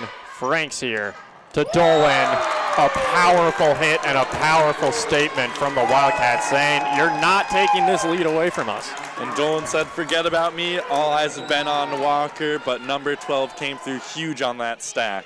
Caniglio, a deep serve to Puccio, taking her out of the play, but it's Lappins who's in the front court and going to take it. Malie to Cameron to Lappins. Oh, they got a free ball this one over here. Let's see what Johnson Wales can cook up in system. It's Frank, a slide. A wonderful up there by Harden. And that's Zulawaga coming in on that 2-ball. She's so good at it. Delaney, nice and easy over. Cameron trying to avoid her own player as Frank is forced to pass this. So it's Libero who sets. That's Dolan's dig. Great passing. Lappins going to get blocked. But it's covered there by Malie. Out to Lappins again. Lappins going into her energy reserve. It's a nice roll shot. Oh, some miscommunication there between Malie and Lappins about that second ball. Big point as Johnson and Wales now has a 2-point lead. There's a timeout for the Beavers. It is 18-16 in favor of the Wildcats. This game has changed monumentally from the first one. Johnson Wales might be in the lead again, but we are seeing two completely different teams out here. Right, and that timeout's going to give Babson a much-needed breather going late into this match and coming off a very long point in which they lost. Energy's going to be low. Rehydrate for both teams as they prepare to go back into the battlefield and try and pull this one away. The Wildcats have had a lead for most of this set, but it has been very minimal. They have to fight their very best for every point, and Babson on the other end of the stick is trying to cut this, this minuscule lead, only 2 points. It's like, I don't think it's gotten above a 2-point lead since 10-10, right? And Babson, they know they're right there, but as you get closer to the end, you think, that lead just looks a little bit bigger when you look at the scoreboard. And now we have Caniglio, who's back to serve. Yeah, there's been excellent play around the ball for both teams. This covering the hitters, defense picking up all sorts of shots, and the setters going over on two very subtly. It's been great play here. Great serve, Puccio. That's out to Lappins. And a great up by Delaney. Going back to Dolan. Laying everything on the line. That's pancakes up. Oh, it's up again. The double pancake. Welcome to IHOP, but not able to get that ball over. Great hustle here by the Wildcats defense, but now the lead's down to 1, 17-18 in favor of Johnson Wales. Cameron here to serve. Caniglio to Delaney. Puccio's got it. Cameron goes straight to the middle, a 2. Frank dumps it over, just but sends it red. right back. And that's Dolan finding the back row. Cameron unable to get there. A wonderful shot by the middle on that slide. Now Johnson and Wales pull away again. They lead by 2, 19-17. And the Beavers really struggling to figure out the middle hitters for this Wildcat team with the ones and the slides and the threes. Oh, they're going to call a touch on that. Oh, the ref is overruling that. She's saying no touch. The Beavers are upset there. Big decision there by the ref. Now Johnson and Wales up to 20, my bad. 20-17. The Wildcats lead by 3. You got to be upset if you're the Babson coach here. A couple important calls not going their way in such a close game. Not only do they add to the deficit they're in right now, but they also take away at the momentum. Everything these ladies are trying to cook up just seems to get stomped down somewhere or another. But they are not out yet, ladies and gentlemen. We're right back into it as we get huge kill by attack by 9, but that's Walker there. Forgot about right there. Free ball from the libero, Malie. Let's see what they can do with it. The solo block for Delaney, but she hits it out. That's tough. They got a free ball. They got almost a free hit there, but you can see all eyes were on Walker as she ran around a slide for that free ball. They pulled in 15 on the one ball, and I can guarantee you Zulawaga started drifting over to the left on that. Smart moves by the setter, Frank. Frank goes to Walker. Walker off the hands and still finding that sideline. Huge last 2 games from her. That's Armour heading back to serve. You know, she was so good serving this last set. And you can see the Wildcats looking up at that scoreboard. They want this game over. They think they've got it. Babson struggling to get anything going, but they're still staying in it. Cameron goes back. Big block there by Delaney, and the overpass on the coverage. 22-18 in favor of Johnson and Wales. Right, Miller forced. And another timeout here for Babson. Miller forced to cover her own hit, and it doesn't work out. as we see Babson take their final timeout. They're down 4, 22-18 Wildcats. Robert, what are you thinking? How does Babson, pull this one? Pull this one out? Yeah. That's going to be tough. Babson has been playing a wonderful game, but that Johnson Wales block has been everything. The difference maker, though, is Walker. She is soaking up so much of the Babson attack with her block, and the Babson defense has to be watching number 7 right now. You saw on that slide they were able to get a solo block out there for Delaney. Delaney just wasn't able to capitalize, but still a great look. Who knows? If they set Walker, she's been having a great game hitting. If they don't set Walker, chances are they might be able to find a solo block, and everyone would like a solo block in such a tight game as this. If you're Babson and you're one of those DSs, you have to really be focused on your passes. You know these balls can go anywhere. You got to stay disciplined. You got to be ready to dive and get passes to your setter and let your setter give them the best opportunities and looks they can. Yes.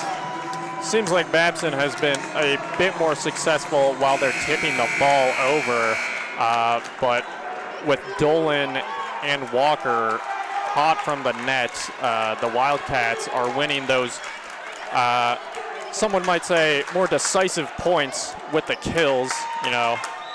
Oftentimes you get a bit more energized when you just slam it down, as we have Arimura trying to finish this game. Malie with a great pass to Cameron, finding her outside, but Nicholas is right there, and Walker going to tip it over. Pushes it deep. Nicholas is all over it. Frank to Walker, her favorite target. And Walker finding the sideline there, navigating around Zalaga's block. Great stuff here by number 7, really putting the team on her back. 23-18 out of the Babson timeout. The Wildcats get the first point. That's huge. Arimura's serving has been fire so far. Let's see if she can continue it. And Lappins with the tip up, and the pancake unable to get there in time by Arimura. Wonderfully placed tip there. And now Lechner is coming back in. We're talking about that new middle. All the sets were going out to Walker, but Walker might really want these next one on an inexperienced player here. Now with Zaloga serving, they do not have their not best an ace, passer. but they're not a, yes, it is an ace. The shanked pass by Delaney goes into the net, and Frank Abel isn't able to corral it. It is 23-20, still in favor of the Wildcats. Zaloga looking to step up for her team here. Frank's got a Out nice to Walker. pass. Walker trying to change it up with a tip. Puccio cutting the ball hard out to Delaney.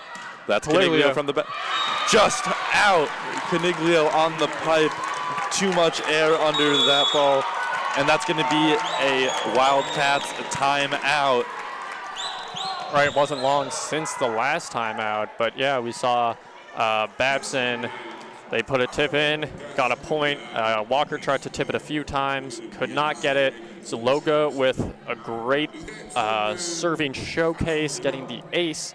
But we also see with the Zaloga, the middle blocker serving. That means there's no Maddie Malie, the libero, to pass. We'll see if the Wildcats can or cannot abuse that. And they've done a good job of that before, targeting Zalaga when she is in the back row, because she does not have the mobility of Malie. Let's see what they can do now. Maybe aiming for a deep corner or a shorter tip. Other than that, we have seen actually some good digs by number 11 when she's in the back row. Right, and Babson taking a bit longer in this timeout than the Wildcats who are the one who called it. I wonder what's going on in that Babson huddle. Puts the lead from 4-2 since the last timeout, and now they've got the serve. This is huge for Babson. They want to take this to 5 sets. Let's see if they can. The Jumbo Dome is electric. Plenty of stopping. Zaloga honed in and ready to execute. A nice float. It's deep. Caliglia's got it. To Walker. Walker, a wonderful up there. But it goes back to Delaney. Zalaga with the great up, going outside to Puccio. Puccio just hitting it deep. It is 24-21 in favor of the Wildcats here. A really close one and a wonderful defensive effort by the middle in the back row there. But now they have Caliglio back in the front row for the Wildcats. She was the favorite target yesterday, but Walker is stealing the show today. Walker has been tipping all over the place. Let's see if we can get a hit from her. And that is a huge kill by Gabby Miller, a high-flying right side for the Beavers. It is 22-24 with Hardin serve. Hardin's had a lot of great serves so far. Let's see what she can cook up in this tight one. It is a 24-22 in favor of the Wildcats. Hardin, only a sophomore, plenty of pressure, but she's been serving very well. And that tip is a rare one by Frank outside. And it is 23-24. Hardin back to serve again. Looking to tie it. If they lose this point, it's the match. If they win, they have a chance. Frank to Caliglio. Trying to finish it, and she seals the deal, and the Johnson Wells are storming the court. A hard-fought battle by the Beavers, coming down to just a 2-point victory here in this fourth set as they're lining up the handshakes. Nothing but applause from the fans here. A great game, truly. Bobcats battling a lot. Beavers battling a lot of adversity through injuries to keep this one close. But it was Johnson Wells and number 7, Walker, stealing the show here. Right, amazing work by both teams. That is the best game of volleyball I have seen in quite a while. Congratulations to the Johnson and Wales Wildcats. They're moving on. They will face the winner of Tufts versus Bowdoin, which is going on at 5 o'clock, I believe. Right in the same place. A nice upset from the Wildcats over the Beavers. Tough to see their 22-game win streak end this way, but just a great season by the program and the players. Shout out to them. And Robert, you have any last words? Wonderful you'll be game. here again. I'll be here for the next game too, so I got a lot of words left in me. But a wonderful game here by both sides. Nothing but applaud and smiles from the fans here. All right, well, we'll let you listen into these awards. And Robert, we'll see you at 5. Yep. Thank you for listening. And I'll hear you all, or you'll hear me later for the grudge match between the Bowdoin Polar Bears and the Tufts Jumbos here.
and number 15, Jennifer Ryan.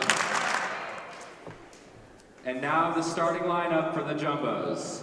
A 6'1" outside hitter from Hillsborough, California, number 1, Kate Dessler. A 5'10" setter from Westlake Village, California, number 2, Rachel Durant. A 5'10" middle hitter from Round Rock, Texas, number 12, Christina Wongpa. A 6'1" middle hitter from Palatine, Illinois, number 13, Heather Holtz. A 5'11" opposite from Menlo Park, California, number 16, Maddie Stewart. A 5'11" outside hitter from Scottsdale, Arizona, number 17, Janelle Yarwood. And the libero, 5'3" from San Francisco, California, number 4, Stephanie Lee. The assistant coaches for the Jumbos are Risa Provenzano and Terry Condon. The head coach is Cora Thompson. The official first round, Kirsten Bosniak,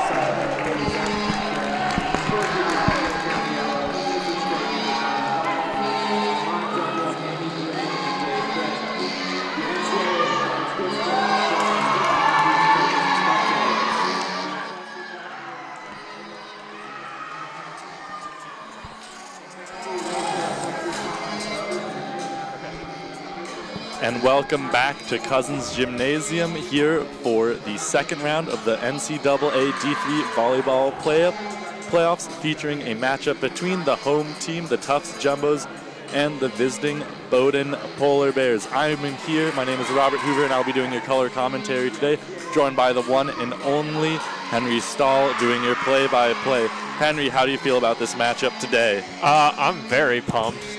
Big rematch from the NESCAC conference playoffs. These were the top two teams. They faced off. Tufts ended up taking it in 5 close sets. And that's the tale today, is two stacked NESCAC teams. We have 4 NESCAC, all NESCAC first team players, as well as 3 more all NESCAC second team players. So really showing up for their conference. Whoever wins will be representing the NESCAC in the final of this region, facing off against the game we just saw a few hours ago, Johnson and Wales Wildcats. And here a big storyline is number 17 in on the Tufts Jumbos, a freshman, Janelle Yarwood, taking place over the injured number 8, Bridget Bell, who suited up and is let's play. And that's a big ace for number 2, Rachel Frosch, starting off strong. And the woman on the bench loving it for the Jumbos. Way to make a statement on your first point. All right, good work by Farash, getting it through the libero. And back-to-back aces for Farash. It says on the jersey, 2, and that's deuces for the senior setter. An excellent start here if you're the Tufts Jumbos, and maybe the nerves getting to you if you're the Bowdoin Polar Bears. Right, exactly. That's number 17, Emily King, the libero. It's a tight pass there. Wongpa says access denied. No pancake for number 5, Ella Hagen, the freshman setter for the Polar Bears. Great net play by the Jumbos. Yeah, huge start by Tufts. Farash already her 4th serve. Has 2 aces already. Another really off pass, and it's number 12, Allison Hawkins. Oh, Yarwood, good angle. It in there on the set out of bounds. And the hit out of bounds by the Polar Bears. That was 8. Ashley Williams, the junior, right side. Right, Bowdoin obviously playing a bit better on that point, but still hitting out never what you want. Got to keep this ball in play. That is their main struggle right now. Farash, a 5th serve to start this game. The pancake looked like it got there, but they're going to call it down. 3 aces for Farash. She has only served 5 times so far. That's a wonderful percentage. Yeah, huge start. This game was, we expect a close game, but already the Jumbos pulling ahead. Make it 4 aces for Farash. You know, that ace celebration never gets old. This is 6-0. You know, the last game came down to 2 points in the 5th set. Tufts is looking to blow this one up right here. Exactly what they want. Should be noted, last round of this playoffs, Farash went on a 10-0 run. Tight angle from Free ball Bowdoin. play for Fresh. Tufts. Now it's going to set. Oh, Walk great hook. dig. Great dig by number 3, Flaherty. Oh. Fresh going to set again. Dessler with the pipe. Dessler finding hands out there. Now it's Hawken able to put her arms on Free it. ball. Let's see what Tufts can do here. Going to That's the Yarwood. freshman on the solo block, finding the back line. A wonderful shot there. Looked like it might have been able to float out of bounds as there was no spin, but Tufts are up 7-0, and Bowdoin Polar Bears taking their first time out. Huge start. Massive start. I've never seen anything like that. Jumbo's up 7-0. What more can you say? This is Bowdoin definitely really making struggled. Cora Thompson happy here. You know, Tufts has a legendary slow start, dropping some sets to teams like Hunter College. You know, Tufts has changed that up entirely. They have started in high gear and not looking back here. If you're Johnston Wills, this is a great timeout. I think you only got to say one thing to your team. Just take a deep breath, get these passes under control. And if you're Tufts, you just got to say, hey, let's keep playing this game. Rachel, keep going after them with your serves. Great stuff there by the senior setter. Yeah, just amazing work. As I was mentioning just a few minutes ago, in the Tufts game yesterday, they went into their fourth final set, maybe third. I don't remember. It was either 3-1 or 3-0. Anyway, yeah, Tufts, they had close sets, and it was Farash who just went in and dominated from the line, gave them a strong start. And she's back to it. Lots of Bowdoin fans in the crowd today, though, so hopefully they'll get something to cheer up the fans here. All right, lots of Polar Bears. Again, just keep going to that libero. She's struggling. Number 3, Flaherty. Oh, great coverage great there cover. by Kate Dessler, but the freshman Yarwood not able to get that one up. Huge block by the Polar Bears there as they're able to get out of that rotation. As you said, Tufts really targeting the libero here. Sometimes your libero is your best passer, but your worst serve receiver. And here she is, 17, Emily King with the serve. Good job by Bowdoin getting that point out of the timeout. That's probably the most important one they've gone for. Lee's going to be forced to put it over. Oh, Farash with the cheeky set over on 2. Way to find the donut of the court. Lee put it over. Oh, my bad. Now we have Yarwood. Too back much to energy. serve. Too much energy in Surely. the stadium. After an electric game against Johnston Wills and Babson, I am filled with way too much adrenaline. Yeah, great serve from Yarwood. That's another ace. What is that, 5 out of the first 9 I think so. points? Man, they got to start stretching before these ace years, or else someone might pull something on the sidelines. They are having way too much fun out there. Excellent serving affair by Tufts. Right, Tufts' bench is getting more of a workout than I think some a lot Bowdoin of their players. Finding the top of the tape, too eager on that serve. Tufts up still 9-2. I don't believe we have our score camera working here, so we'll be manually updating you on the score. Right, and of course, always want to serve in when you're doing so well off the serve, Tufts just wants to keep going aggressively. It backfires there. Oh, a miscommunication there, leading to a Bowdoin ace, and the ball flies out of bounds and hits Tufts' faithful president, Tony Monaco. Yeah, and to her credit, Yarwood did very well last night. Has done very well all season, being the sub for Bridget Bell. Oh, but they're targeting Yarwood now. She had some shaky passes against Dessler's running there. But What a Dessler spot! finds the line. The running one-hander over to the 1-2 seam. A great shot by Dessler. Probably not what she expected, but just what Tufts needed to get the point. They're up 10-3. Right, unbelievable. If you're Bowdoin, you're thinking, oh, hey, let's get a free ball. Let's get our offense going. But Dessler just puts it in a tough spot. No mercy. As it's number 9, Kate Kistler with the set. But that was number 1, Corey Gray, the sophomore middle blocker for Bowdoin, using Holtz's hands to get a kill there. It is 10-4 Tufts. Corey Gray, second team all-NESCAC. Very young team Bowdoin has. But she was huge in the championship game against Tufts that took place a week ago. Maddie Stewart using the hands, but the libero is able to pick that one up. Back to Corey Gray. Corey Gray shooting deep over to Steph Lee. Out to Kate Dessler. Huge block, but Kate Dessler gets the tool there off of number 15, Hodge Adams. You know, that was a great shot by Gray over to Steph Lee. Steph Lee has a habit of pinching in really tight on the middle blocks and sometimes gets caught cheating. But now we have sophomore Ariel Zedrick back to serve. Right, with this other setter, Farash is now out for the time being. Bowdoin gets a low set. Tufts not ready for it. Goes off the tape. Changeup with the velocity there. Tufts is still up 11-5, a very substantial lead, but it is early in the set. Bowdoin has plenty of time to come back. And that's Gray with the nice serve. Lee's going to put it up. Dessler finding it again. Wonderful roll shot by the sophomore, former NESCAC Rookie of the Year. I don't think she can get the award twice, though, as number 1 goes back to serve. Right, second team all NESCAC is Dessler. A big hitter on this team, as just about everyone is. A great dig by Zedrick. Now Lee's going to be forced to set this one. Dessler, no From mercy. the back row again. Unstoppable, unstoppable. That's all I can say about Kate Dessler right now. It doesn't matter the angle.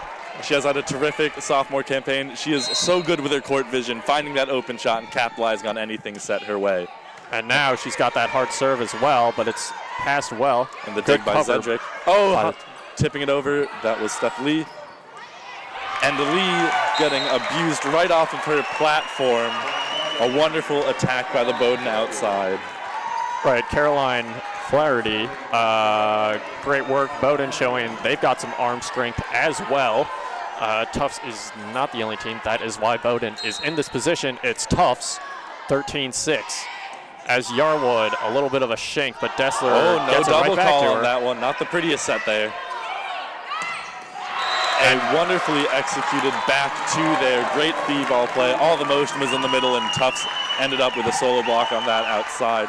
Bowdoin fighting back here, 13-7 in Tufts' favor. Right, the first-year setter, Ella Hagen from... There's a lot of pressure here on number 17 as they keep going back to her. That is the third serve in a row hit her way as she's just got to free ball it over. Hagen again. Out. That's a hitting mistake you don't want there. They had the great stack. They had the solo block in the middle, but just too much pace on that ball as Tufts gets a lucky hit out by that Bowdoin offense. All right, they're feeling the energy. Everyone on this court wants to keep swinging hard. But now it's Holtz with the serve. Hagen finds the empty space. Zedrick just not able to pancake that one up in a smart set over there. We know they have been trading point for point after that initial run by Farash. And here we go with Flaherty.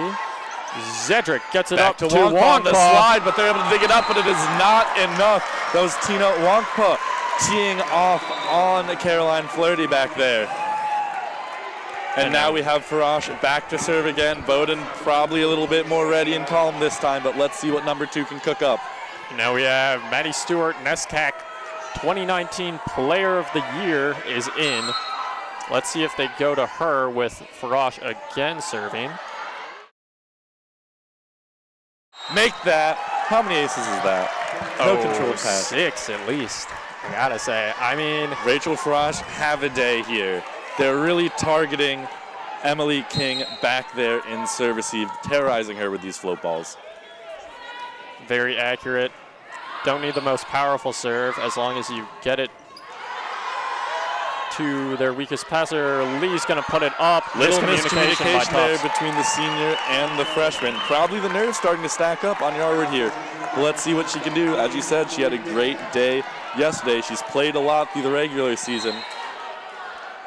But still, not a whole lot of reps with all these seniors. Wonka just gets a tiny bit of it. And Flaherty's there. Great dig by Yarwood, though. Stewart on the outside, finding the use. Right side on the outside. NESCAC Player of the Year, Maddie Stewart, can do it all, ladies and gentlemen. Right, as incredible. Yarwood goes back to serve. Hit nearly 400 on the season. Both her and Tina Wongpa were in the top 5 of the NESCAC hitting percentage-wise. It's Hagen again. And a great shot around that solo block. Ashley Williams snaking around Kate Dessler. Kate Dessler usually wins those solo blocks. She's got a lot of reach there. but that time just a really smart shot placement there. Right, Williams opting to go cross court away from those blocks. I love a good cross shot. And now we've got Kate Kaiser with serve. Stewart's there. You heard the time. It wasn't the prettiest set, but no double call there. Maddie Stewart's hit ends up flying out of bounds. Right, the opposite side of the court this time. Doesn't work out. Tufts still with a 6-point lead, though Bowdoin is looking much more in it. As Kaiser again. Targeting Yarwood, but she's been passing a lot better now. A huge tip over by Kate Dessler off the rebound.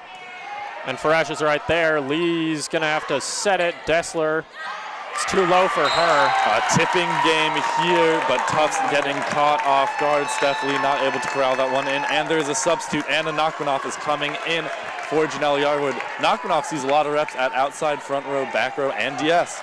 She plays it all, ladies and gentlemen, and a smart move by Coach Cora Thompson there. Right, another still targeting the freshman. Just play. But Kate Dessler with the solo block, and that's all she wrote. So efficient, so deadly everywhere on the court, as you said. But if you give her a beautiful set like that, of course she's going to find the open spot.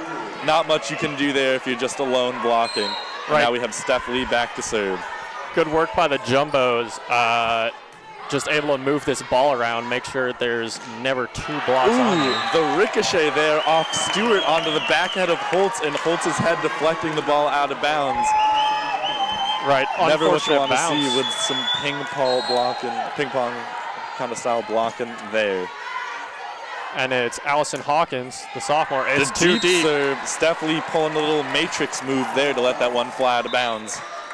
You know, Bowdoin has done a lot to reduce this lead, but still that original 6-point run by Farash haunting the Polar Bears. They haven't been able to close that gap, and Zedrick is lining up back to serve.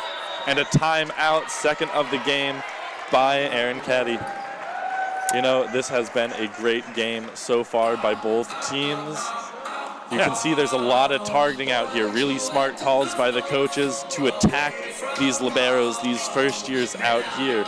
Let's see what both these brilliant minds can cook up in this huddle. If you are the coach of the Polar Bears, what are you saying to your players? Well, obviously, that first serving run by Farash was just terrible for your team. But they've had it pretty close. I think, they've basically scored the exact same amount as Tufts, maybe even more, since they've cut that lead to only 6. But right now, you're trying to get some momentum, but you don't want to force anything, right? You can definitely play to Tufts' weaknesses, make them commit all the errors, and if you don't commit any, then you're right back in this game. But that being said, Tufts only 6 points away from the end of the set. It has just flown right past us. It has gone by very quickly. It's very fast-paced. So we'll see Bowdoin trying to put up more blocks, trying to read where the hitters are going so that there's no solos. Obviously, you don't want a solo against Dessler or Ryan. They'll put the ball away with ease there. And, yep, we've got the captain, junior captain, Jen Ryan. And some miscommunication there on the back, too. Zedrick goes back to Ryan. And Ryan forcing her way through that block, just pounding it into Caroline Flaherty there. And Cora Gray unable to do that. You know what? Because of this Bowdoin passing, we haven't seen a lot of middle action from the Polar Bears. Last time these two teams faced off, the middles stole the show for Bowdoin, but you haven't seen much of them today. Flaherty's there, but Lee's got it nicely. Dessler, let's see what the call is. A net probably on Zedrick, trying to get her feet set. A bit too much momentum. Shoulder probably grazed it there. All right, tough to keep that one off the net. And this is Corey Gray back to serve for the Bowdoin Polar Bears. Going after Dessler, but Holtz can track it down. And now Lee calls for it. And a huge block by Dessler right back into Danielle Abrams. You know, Abrams and Gray are the players they want to start heating up here. They were oh so big in the NESCAC championship, which went to 5, but right now, Tufts is breaking this game open. Dessler here to serve. Very tough and with no rotation. They're able to track that one down, though, free balling it over. Let's see what Tufts sets up here. Cedric. Oh, it's Jen Ryan off the hands on the back one. They're going to call a touch. Point Tufts. You love to see that action. Jen Ryan, graceful with the back ones. You know, she used to play middle a lot her freshman year, so she can hit anywhere around that setter. All right, Tufts really good about spreading those sets around. Oh, they're calling that out on a real close one. That was Danielle Abrams. You know, they want to start feeding these middles. That's where Bowdoin has a big advantage, but right now the passes just aren't there to set those balls. All right, that's the second middle hit from Bowdoin that went a bit too far outside. It's Flaherty. Zedrick's got it. A pipe to Dessler. It's a little behind her. Can't get much on it. And now it's King with the over. Oh, a it's bit tight, but she keeps it off, and a good kill by Yarwood. Freshman checks back in. Tufts got to keep those passes a bit further off. You saw a little net shake that went unnoticed by the refs. Tufts got to do a better job to keep that one up. They are executing. Kate Dessler, is this the 7th, 8th of the match? It has been a relentless serving assault by Tufts against the Bowdoin liberos and DSs here. That's really where they broke away the game. Yeah, just an amazing set by Tufts. Just great serving. Started and ended that set with multiple aces. Bowdoin going to need to work on their receptions, but that being said, other than that, they looked very much in it. They had a few other errors, but so did Tufts. Nobody's perfect. If I'm the Bowdoin coach, I'm saying, hey, just get the ball to your setter, and we can work from there. We can win from there. They were very much tied up in terms of if you take away that like first third of the set and maybe the last few points as well. Outside of the original 6-point serving run for the majority of that game, these two teams were trading points. Then here comes Dessler from the back row from her serves that kind of blow it open, and you end up with a 9-point deficit at the end. If you look at it, the majority of the game was really close. Just that original serving run edged out Bowdoin. But we'll see what adjustments can be made for this Bowdoin defense so they can get the pass and start running some in-system stuff here, because you can't play the game when your setter's setting out of 5 or 6. You got to get the passes in the 2-3 zone. Right, a lot of talking going on in the Bowdoin huddle right now, as well as the Tufts huddle. Captains taking control of their teams.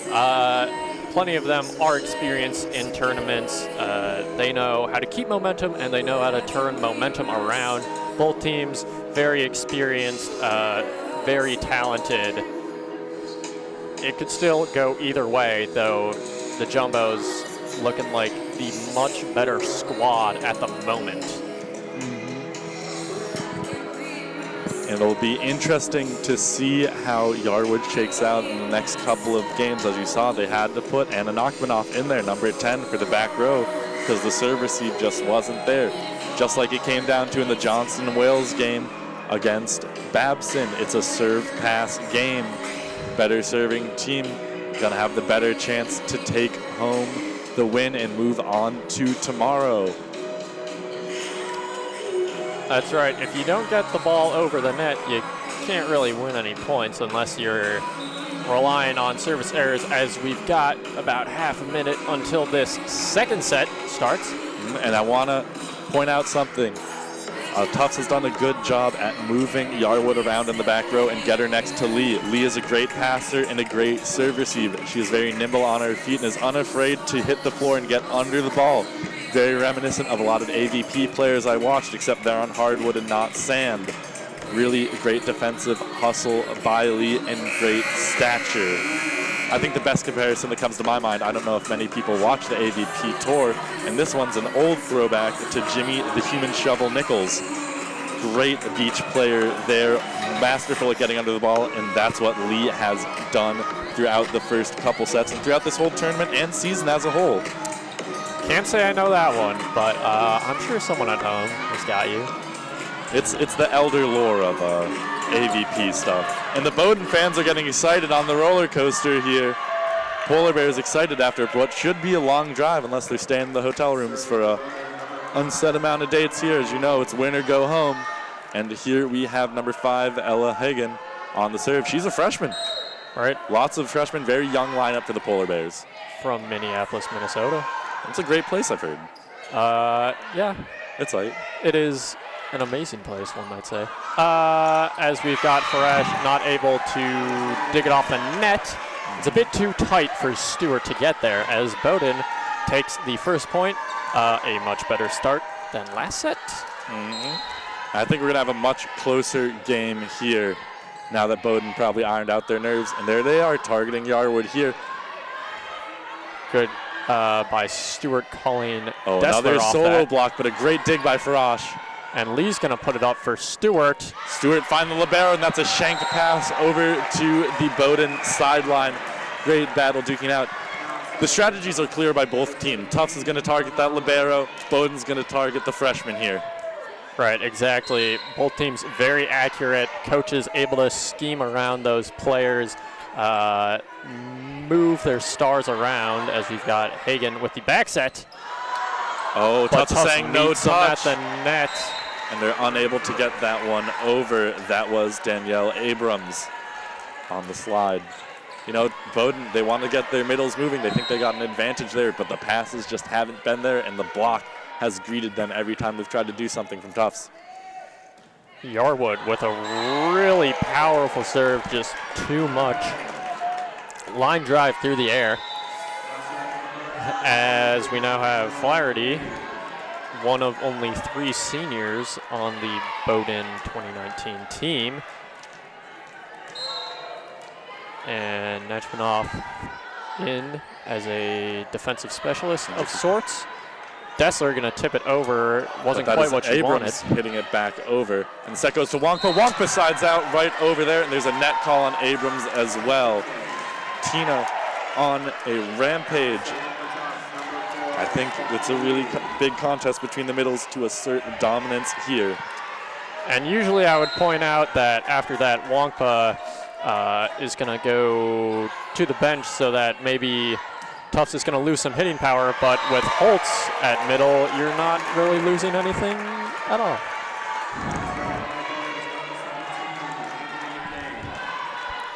So we've got King serving for the Bears. Nachmanoff has done a good job on service, but there's Holtz on the slide. Nachmanoff almost with the pancake. Could not connect with Holtz on the slide there as Emily King is back to serve again. Much closer game. Bowdoin in the lead, 4-3. Straight to the first here. Again on the slide, finding hands. Holtz 0 for 2. Unfortunately, probably missing Wongpa right now, but Tufts will make it work. We have a lot of seniors on this Tufts team with great composure. They've been here before, ladies and gentlemen. Right, credit to Bowdoin knowing exactly where Tufts wants to go with that ball. And a great dig by Dessler, and they sneaky set over by Farash as they line up on the outside. That's Hawkins with the attempted kill, and Dessler's going to put it over. A rocket from anywhere on the court. A great dig by Stewart back to Lee. Lee setting Dessler. Dessler bouncing it off the tape. Hagan That's there. Corey Gray. Farash has to do some acrobatics to get that one, but it works out. System out to Hawkins. Hawkins, did Tufts touch it? They're saying Tufts did touch it. Or are they going to talk to the ref? Yeah, they're calling it on Tufts. That's a huge point early in the game. Cora Thompson is going over and talking to that down ref. I don't think I saw a touch. Might be a little biased to myself, but looked like it was all tape there. That being said, there are 25 points in each game of volleyball. Can't get hung up on one. That's right, and Bowdoin this time with the early lead. They're up 3. It's deep to Dessler. Dessler, great pass. Stewart off the power. body, and then Holtz off the tape. Farash going deep and out. Holtz 0 for 3, currently looking to shake it off, but a wonderful effort by Stewart there. Bowdoin inching away with this game. Tufts has hit a doldrum here in this second set.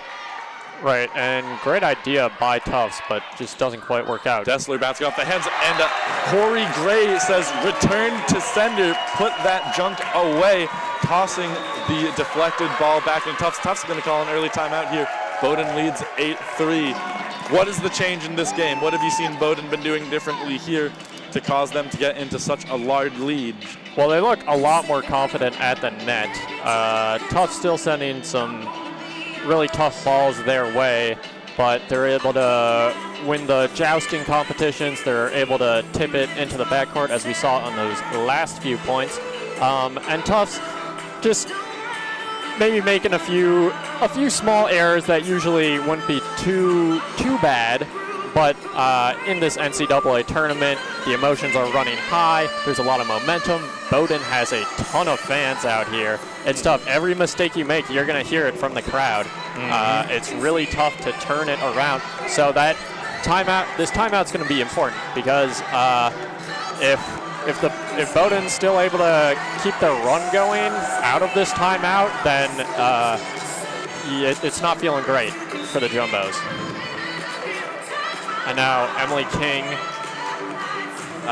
trying to dish out what she was being given last set from Little behind the role line. reversal, pretty much, as you said, trying to dish out what she got last set. Here we go. 8-3 for Bowdoin. Goes to the first year, and Dessler's there. High, vertical. Great up by Bowdoin. Gets Hawkins. Dessler's all over it. Farash to Stewart. And a big block by Hawkins, denying the NESCAC Player of the Year that hit. Lots of great stuff from the Bowdoin front three currently, and neutralizing the Tufts middles and getting hands on those pin hitters' attempts, really slowing down Dessler and Stewart. Right, great job by both teams at the net. Farash keeps it off the net. But too much sauce from Dessler's Kitchen as she tools that one out of bounds. Great work by number one. And here we have Ryan and Zedrick coming in. Zedrick, a very consistent server the second half of the season. Right, and Tufts always tries to spread it around, keeps their opponents on their toes. But right now, Dessler seems to be the only option that's working consistently, so I wouldn't be surprised if they keep feeding her. Lee keeps it up and puts it over. Good work by the Jumbos as Hagan tries to get something going. And Lee gets is it there up again! And just too much sauce by knocking off on that one. An excellent effort by the freshman. Lee looking like a real star right now. And she is not showing the frustration, if she has any, at her hitters hitting those out of bounds after a couple great digs by number four. Bowdoin extends the lead 10-4. Right, Lee is laser focused. She is a first year, but she's been starting right into the net, all season. putting the $10 tag in the back of Corey Gray's head. You never want to see that. Happens if you're a middle. And now Dessler is back to serve. Yarwood coming in for Nachmanoff in the front row. Let's see if Dessler can go on a run. It's Dessler, of course, straight to King. And off the hands of Ryan. Dessler's tall enough to get there. Yarwood, strong arm. To the pipe. And that's out of bounds by Caroline Flaherty. Right, good work by the Jumbos. Just keep firing away. Same with Bowdoin, but they're hitting it a bit too far out in these first two sets. King with a very nice pass. And the solo block, but Dessler gets it up. Looks like it's sailing out of bounds. Libero decides to play it. Corey Gray going back and finding court. That's the dangerous Bowdoin middles we were talking about earlier, capitalizing on a really well-placed one ball by the setter. Right, good job by Kaiser spreading that ball around. And Bowdoin's still up 5. As they try to change it up, but it goes straight to Lee. Not what you want if you're Bowdoin. Yarwood gets there. A big block by Jadia Hodge-Abrams, another freshman playing like a true all-star out here and neutralizing the other freshman's effect. And now we've got Hawkins to serve. It's powerful, maybe a bit too much for Lee, but Dessler keeps it in. Really Ryan good work. Plays it over there at the net. And Kaiser there for Flaherty. Dessler's there. Holtz gets it up, 2, and Yarwood sends it over. Corey Gray plays it. The set back to Gray to Lee. Ryan's there, finds it. And that's a huge energizer for the crowd. A classic Jen Ryan kill on the 5 right out to the pin. And Holtz back to serve. Tufts looking to gain some momentum here. An excellent rally and well-played defense by the Jumbos. Right past the block. Bowdoin has been very consistent at the net. There's Hodge Adams with the set. Oh, Tina Wongpa off the hands. Zedrick goes back to Ryan blocking. Keep it going, Zedrick. A double. It's the step during the set that'll get you sometimes a bit too much twist on that for the refs' likings as they end that rally there, and Corey Gray goes back to serve. And despite a little momentum on Tufts' side, Bowdoin still keeping their lead at a long arm's length. Dessler's there, has to back up for it. Lee's gonna and get Yarwood it really sends nicely. a rocket to deep 5. The freshman making a statement there in an excellently placed shot. Great stuff by number 17 to side out there. And let's see, of course, we've seen Farash get plenty of good serves in, as we have Stewart coming in as well at the opposite.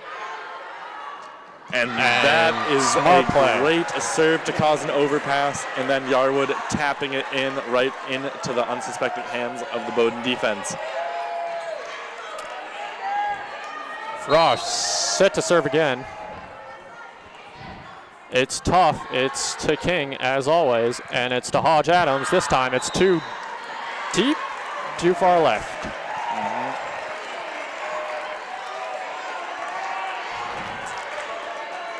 For Ash, going to serve. And a little miscommunication, wants to take it away from King. Yarwood gets it. Lee puts it up this time for Stewart. A good cover. huge block. And Little collision there. Hodge Adams just tips it over. Wongpa beating it, I believe, off the head of Emily King. Wongpa is having a game right now with some beautiful kills there by the senior. And a timeout by Aaron Caddy as Tufts narrows the margin 13-11. Great back and forth here the second set. Right, they've cut this lead down to a very sizable to a very manageable margin. Only down 2 on the from Tufts' point of view. And looking a lot better than they did starting the set. Bowdoin just putting up some really great blocks. Tufts not used to just hitting into such a wall that the other team puts up. But this time, just really great work. When you're able to just keep firing away from all your hitters, and that shows a lot of confidence in your team.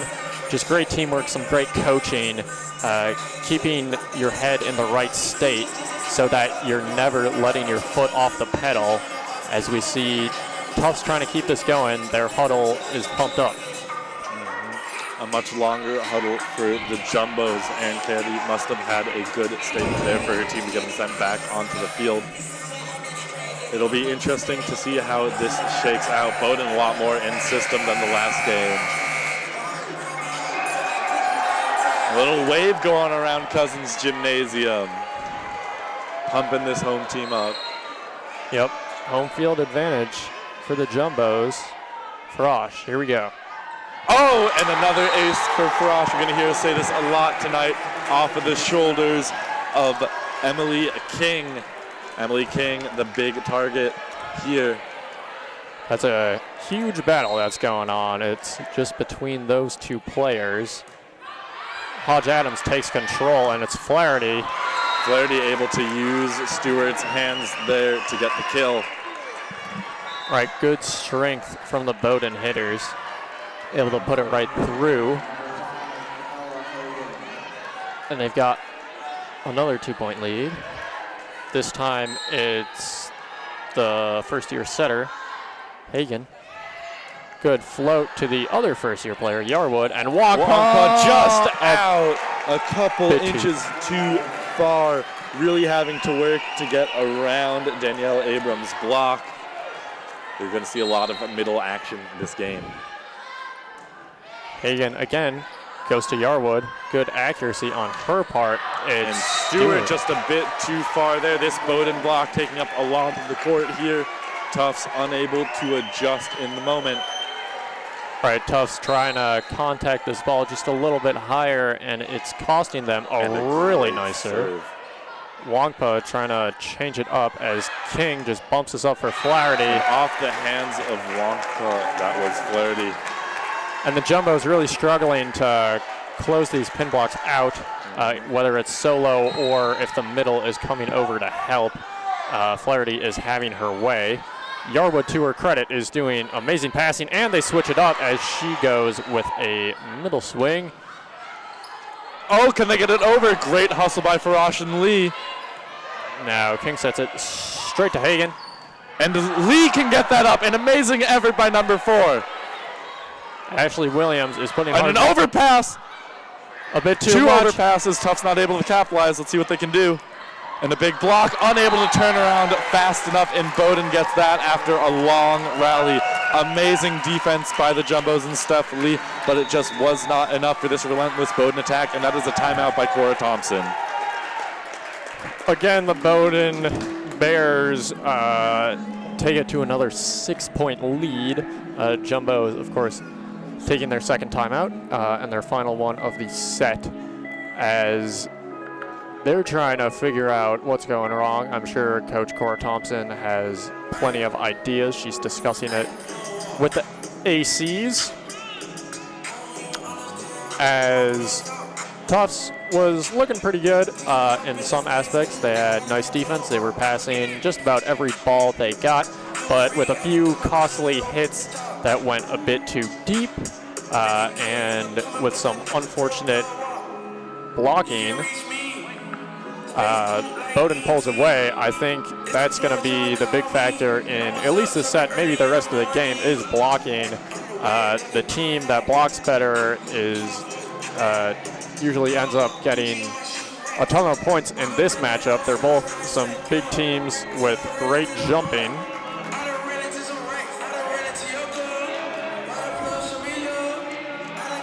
And here we go. Out of the timeout. Tufts 12, Bowdoin 18. It's the first year from Minnesota serving.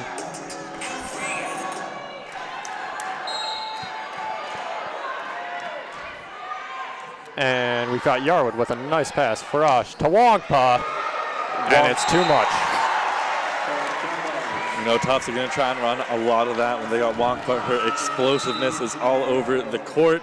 And Yarwood's getting subbed out before the serve, so Knockman off. Let's see what she can put on this ball. Well, we saw Hagan really wanted to serve it to Yarwood, but Yarwood had some great receptions there. No errors in passing in that run as Hagan's going to go again to Flaherty. Looks like it went off the fingers, and it was probably still in as well. Again, Tufts blocking, not what we're used to seeing. If they can just get a few big ones, they can probably turn it around. It really energizes the team. But so far, this one's slipping away as Dessler goes. Puts it away on the 2-ball in the middle. No block near her, not even in the same zip code as she slams that one into no man's land. Right, her head was at the tape, and I swear her hand was at the Jumbotron. That was great. Lee with a very uncharacteristic service error. Usually she's so accurate and still able to put in tough serves, but that one just goes a bit too wide as the Bowdoin libero has a bit more luck with hers. They're only 4 points away from taking this second set away. We're going to have a close one here tonight. It's feeling a lot like the last time these two teams met. And Maddie Stewart, welcome back to the party, but they're able to get that one before it goes into the bleachers. Lee with a nice pass. Farash to Dessler, just tips it. Oh, the pancake keeps it alive. Nachmanoff. Sets over, but they're ready. That is Ella Hagan on the dig. And a big block by Holtz. It's picked up, though. Flaherty. Right off of the hands of Farash. A big set. A big point for the Polar Bears. And that's pretty much how this set has gone for Tufts. Definitely in it, playing very well, but Bowdoin is just making them pay for every little mistake they make as Holtz is there. And Dessler with a strong arm goes to Flaherty. Oh, and the hit around Dessler by Ashley Williams, the junior right side. Great stuff there to avoid a large block by Holtz and Dessler. Bowdoin dominating in every field. Farash goes to Dessler. Dessler has been doing Finding great. that back line with a great curl shot there. Excellent stuff from former Rookie of the Year, and now we have Ryan and Zedrick checking in. So far this set, Dessler has been just about the only shining point in the Tufts game, as Zedrick goes to Flaherty, a bit off her upper arms, but Holtz is there. And Zedrick so with a really nice Dessler, hook. dangerous as always. Back to Corey Gray again. Knockmanoff not able to reel it in, and Ryan is not able to pineapple that one back into play, as it is now Bowdoin game point. Dropping back to serve is Ashley Williams. Nope, is Kate Kaiser. Tufts definitely missing Bridget Bell right now. Nachmanov and Yarwood have both been great, to all their credit, but Bridget Bell has a bit more experience. And a Bowdoin net on 12. That was Allison Hawkins in the net. Bowdoin only 1 point away, looking to close this out soon. Don't want to give Tufts too much momentum. And Tufts just wants to stay in this match as a whole. And the As tip it's over, Hawkins. Steph Lee not able to get there in time as the ball drops. That is a 25-16 Bowdoin victory over the Jumbos. Again, another dominating set, but a role reversal this time, as the Bowdoin Polar Bears top the Tufts Jumbos. It is now 1-1. Both teams still have 2 sets to go. We look to be very far away from the end, as this will be a very close match all the way through. So what are you thinking about the Tufts rotations with switching between Nachmanov and Yarwood? The 2 first years, is Core Thompson gonna keep that going? Was it working? Well, the thing is, they don't have another option to switch to. It appears number 8, Bridget Bell, the senior, is injured. She's a very great passer, great on serve receive, and has a great temper here, does not get frazzled easily, but they lose a large part of their mental stability with her out. We'll see. She's leading the huddle right now, despite not being able to play. You have a lot of great freshmen, but with having great freshmen, they don't have that much experience deep in the team. Right, it's one thing to lose such a great talent in Bridget Bell, but it's another to lose your captain, Bridget Bell, as she is leading that huddle, but she's still not able to talk to her teammates while they're on the court. Plenty of experience from her perspective. Maybe the limiting factor in that set, but of course, we saw the Jumbos were very able to win. It is still tied 1-1, though Bowdoin with much more momentum, taking that set by about 9, I believe. We'll see what the volleyball players from Maine can do, as we've got about a minute left. And the other thing strategically from Tufts, they do have another DS in 3rd year, Sophia Aker, who can come back. She did play some DS against Wesleyan when they had to run a 5-1 playing back row for Maddie Stewart. But if you put in a DS over your other DS, you kind of show a lack of confidence in the original one. And I think Tufts needs to just gain a stride here, so I think they're going to let Knockenoff ride out a bit longer. See, her serve receive has been okay, sometimes caught a little bit flat-footed in the back row, having to move around there during the Bowdoin attack.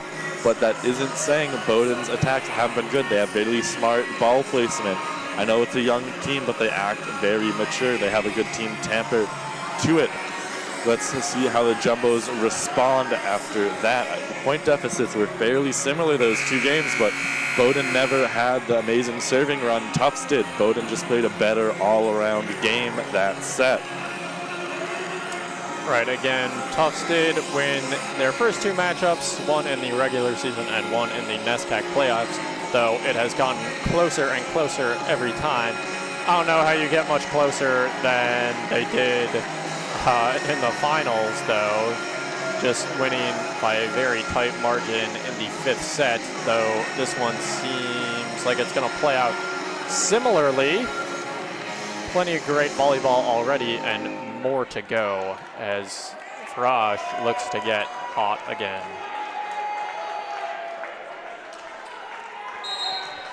Here we go with the first serve of the third set. It's a nice float, goes straight to King. And that time a cross shot. Dessler is going to have to bump it up to Yarwood. A really nice dig from King. And Dessler not able to reel that one in as it deflects off her arms. A great effort, but just not there quick enough.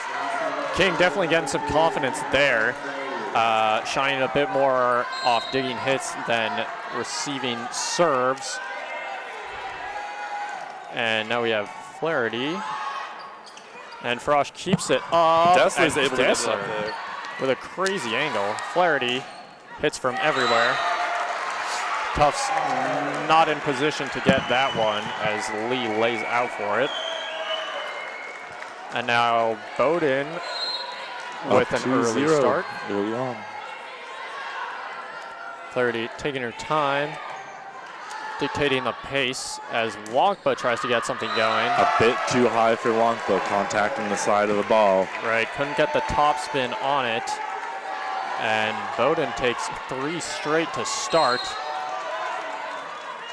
Tufts not looking like they've got a big communicator out there. As we've got Maddie Stewart off the hands of Abrams. They love to run Stewart in the middle. She gets up so high and hits so hard. And that's what you need. You need your captain and your star hitter to get going. Amp up the team. As we have the defensive specialist, Nachmanoff. Hagen goes, and just it's a Williams. tip right over Dessler. Lee not able to crash fast enough. Lee looking a bit disappointed. Tufts trying to talk about this reception, but right off the top of the tape, that's an ace for the Polar Bears as Lee is not able to jump quick enough to get under that one. Frost trying to get her team pumped up, get them out of this rut as she gives a nice set, but Nachmanoff can't get a big swing on it. But she has a nice pass, and Wonkpa with the one ball getting hot in the middle. Still, Jumbo's got a large lead to cut back, and Wonkpa, great kill, but now she is back on the bench. Holtz has not been able to replicate the offensive dynamicism of Wonkpa so far. Lee had a service error last time, but she's right back at it to her usual self. Nachmanoff with a great dig out to Dessler. Dessler finding hands, but the Bowdoin Bears is able to pop it up, and it goes near the bench, but they reel it back in. Tufts gets a free ball. Let's see what they can do. And it's the one ball to Holtz, who puts it away. There you go, 13. Welcome to the party. Finally coming up big offensively for the Jumbos. And Tufts looking a bit more like their usual selves. Every time they get a free ball, they try and do something big, and big that was. With Flaherty forced to pass this, so she won't be hitting from the back row. Ooh, and Kate Dessler on the solo block, not able to get a hand on it as the second tip falls past Dessler. Lee's got to make a change there if she hopes to pick up any of those, because right now Bowdoin is abusing that tip on the right side. Right, Williams has gone there many times in this set alone. Let's see if Lee adjusts as we have Kaiser into set and to serve aces, it looks like, as Dessler, little slow to move her feet, lays out, and it's too poor of an angle for her. Goes off the wrists. This time she's got it, though it is tight. Oh, Frost, she's able to wheel it back, but that is another bean by Dessler. Playing like a bat out of hell, she knocked over Emily King with that ferocious hit. Right, what she lacked in a pass there, she made up with an absolute boomer. Do you have the $10 tag when you played in high school, or is that a Connecticut thing? Yeah, that must be a Connecticut thing. I did not understand that reference at all, but Kaiser's there, and off the hands, Nachmanoff not able to corral that one back in. She's a bit disappointed in herself. Thought she could have gotten that one. As Hawkins is set to serve, Kaiser's still setting for Bowdoin. They've got Hodge Adams and Corey Gray hitting. Nachmanoff from the back row, finding Hawkins. Looks like it's an overpass. Holtz putting it into the tape. That is an error you don't want to see on Tufts. A lot of frustration on the bench from the coaches. Tufts only has another freshman middle, Grace Legree, as an option, unless they want to move Orion around here. And Holtz definitely has the height advantage there. Nachmanoff passing that up, but Lee is able to track that one down. Lee, great control as the DS Libero take turns on that one. But just a huge gap there in the middle, hitting the floor right in front of Nachmanoff.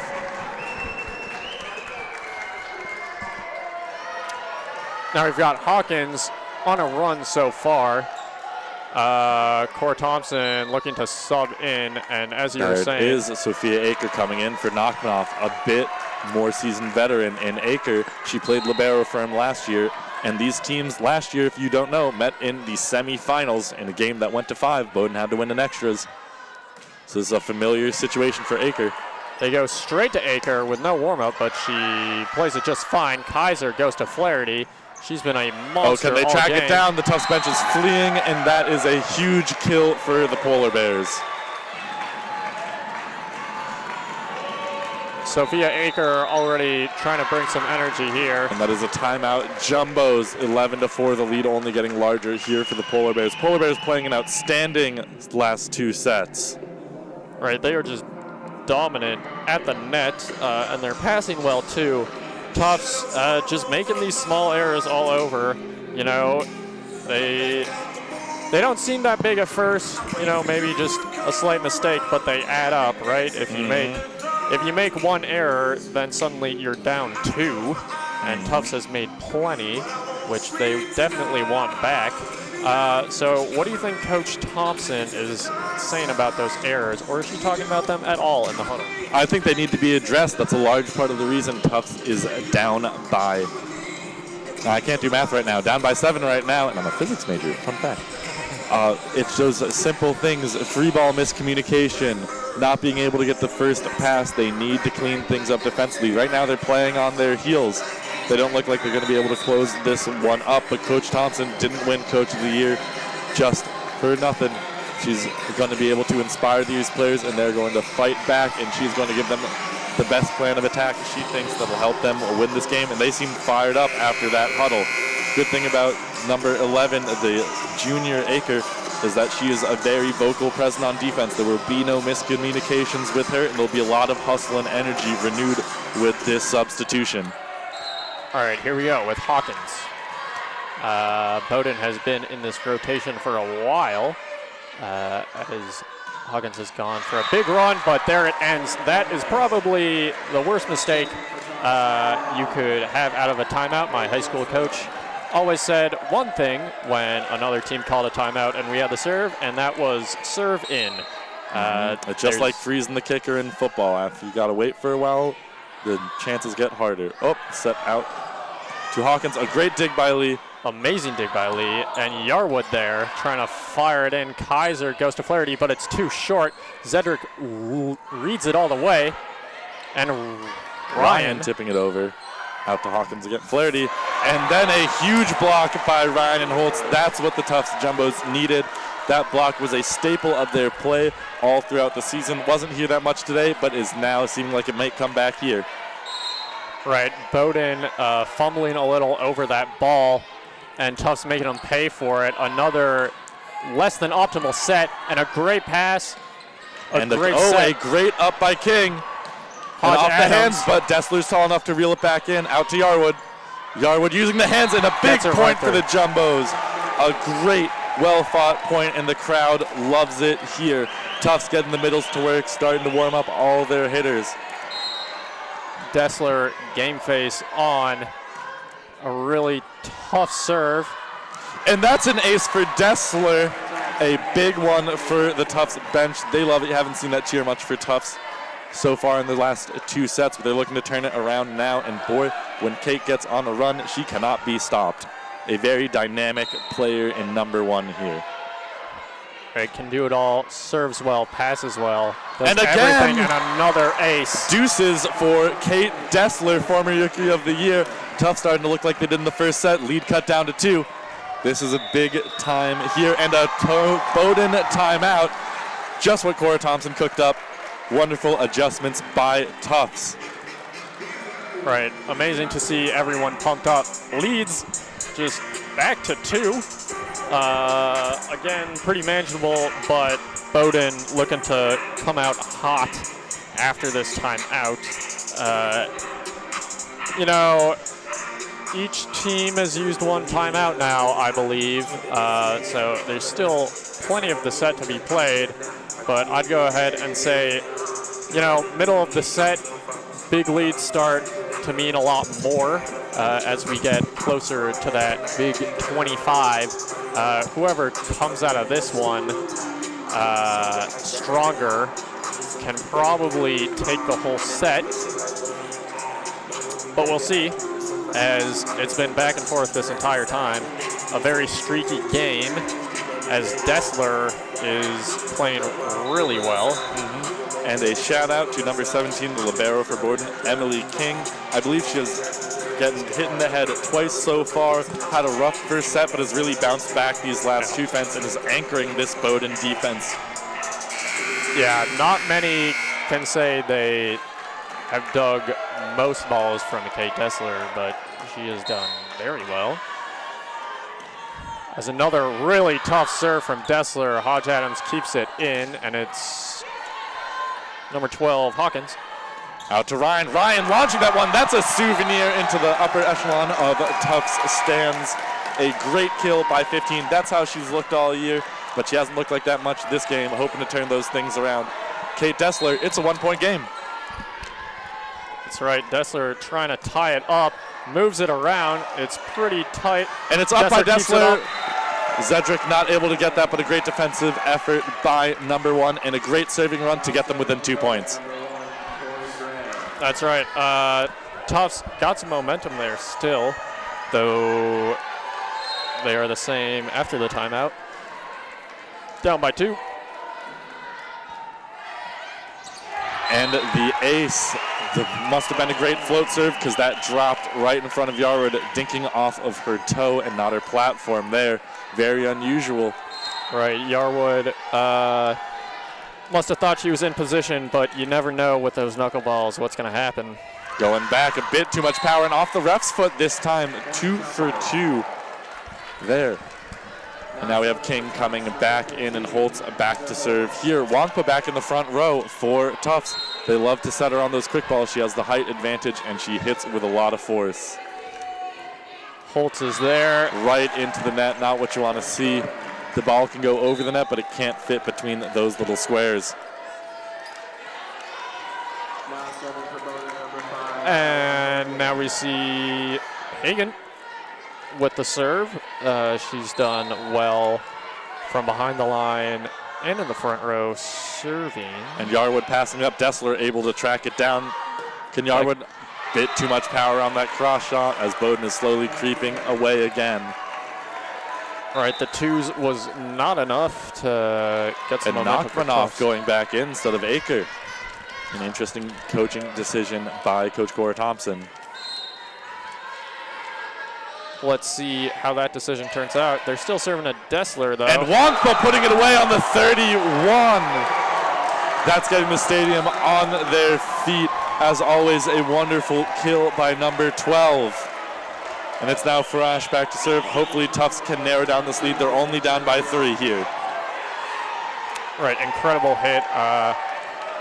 That's what you want to see, senior setter to senior middle. Really tough to beat if you're Bowdoin. And Nakmanov actually in the front row right now. Wongpa again right over Danielle Abrams. An interesting coaching decision by Thompson to leave Nakmanov in. Nakmanov not the tallest player here, listed as only 5'10". And Yarwood. And that's an ace for Farash. Wow, I feel like we're back in the first set again with a serve like that.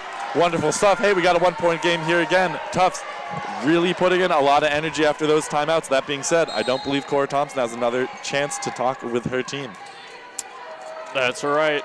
Unless they force Bowdoin to take a timeout, which at this rate they might. Flaherty, another tough Lee one. with an amazing pineapple. Dessler out from the back row. Great They're out of work. system. Can they track it down? They're going to free ball it over. Let's see what Tufts can cook up here. Going to Wongpa. Wongpa just tipping out. That's not the mistake you wanted to see when you have a 1-point game. That's a rare error by Wongpa, but an excellent idea by Tufts, but the execution not there. Yeah, rare to see that free ball not convert into points for Tufts. Set's just not where she wants it, forced to Nakmanov adapt. popping up. Stewart able to get down. Lee's going to have to free this one over. That's a nice top on that pass. Right off the hands. As it's Lee bumping it to Stewart. Stewart just inches out of bounds there on that line shot. The Tufts Jumbos were down by 1, now down by 3. These are just shot errors by the Jumbos. If they can just change up their hitting position, they might be able to close this one out. But Bowdoin's block is doing a great job at taking up a lot of court space. Right, maybe a little scared of that block. Wongpa on the slide off the hands.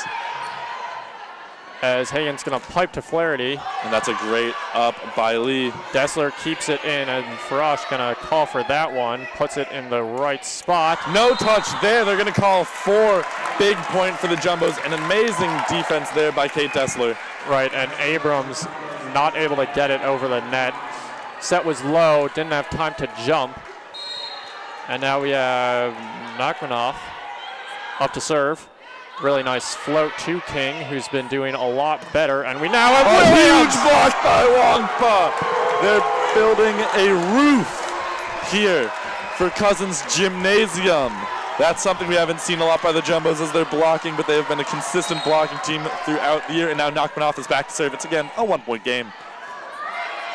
Just hits the tape, and as Williams again forced to tip this one, maybe scared of that block. Wongpa still swinging hard. King's going to bump it to Williams again.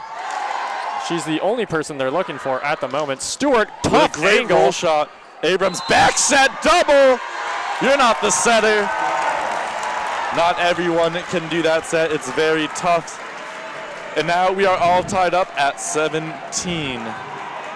And Stewart knows that that was a highlight shot from her. Really tough angle, puts it in the wrong spot, and ends up as a Bowdoin error. As Too it's far too deep. out. You know, we've been saying that a lot about the Tufts hits, but now it's Bowdoin. Nakmanov going on a little run here. Tufts up 1. Nakmanov. Here she goes. Too far. A killer of momentum right there, unfortunately, for Tufts, as King is now going to serve the libero for Bowdoin. It's all tied up at 18. Rocket of serve back to Nakmanov. Good pass. The one to Wongpa again. Where's the easy button? It's right there wearing number 12. Tina Wongpa having a game here in the second round of the NCAA playoffs. Just amazing. Has an incredibly high hitting percentage. Oh, that's an overpass. Holtz didn't even have to touch that one. It hit the top of the tape and falls right down. A nice Tufts ace there. Good stuff for the Jumbos in this set. And it looks like every player on Tufts is starting to get their groove back. It's too deep from Lee as I say that. Huge jinx. My apologies. And now we're going to see Kaiser into set and serve from the back row. Let's see if Tufts can keep this one. Bowdoin has been able to come back every time, but Nakmanov To there. Holtz finding hardwood. A great shot by the senior. You know, they hadn't been clicking for most of the first 2 games, but here she is in a clutch moment. And I think they found the weakness in the Bowdoin defense. All those high 4s and 5s to the outsides or pin hitters just weren't working out. Bowdoin able to get 2 or even just 1 blocker there. But this time with these quick sets, Bowdoin has no chance. And no chance there on a great rip by J.D. Hodge-Adams. The freshman playing like a stud right now in this game. 21-20. We're in crunch time. Allison Hawkins trying to tie this one up. A little off by Nachmanoff as Dessler's there. Dessler with the lucky bounce, dancing on top of the tape. They dump it to the outside, right into no man's land over Steph Lee's shoulder. Tied up at 21. Flaherty. Oh, Cora Thompson has another timeout. Thought she took too early, but this is a good one. Both teams here, coaches probably want to talk to them about what is happening, what's working, what's not, what they need to change. If you're in either of these huddles, you're probably talking a lot about serve, receive. There's been a lot of back and forth runs here. But the real battle is what they're doing on the net. Bowdoin last week, oh so good with their middles, now finding success at the pins. Tufts, Wongpa, Holtz having a great game. Holtz needing to step it up a little bit as Tina's been an automatic side out button here. What words can their captains here? You see Aker and Bell talking a lot in that huddle. Lots of team chemistry here, whereas Bowdoin is gathered around Coach Caddy. Let's see if the Tufts chemistry can prevail in these last couple of points with now Cora Thompson stepping in to the huddle. What's been working for the Tufts Jumbos so far? Well, as I was saying before, the quick sets were working out really well at the end there. Bowdoin not able to put up good blocks. Maybe just an example of the rotation there. But nevertheless, it was still working. And I think the most amazing thing about this game is just in these 3 sets, the third that is not even over yet, we have seen the team's strategies change so much throughout, multiple times. Just great coaching from Thompson and Katie.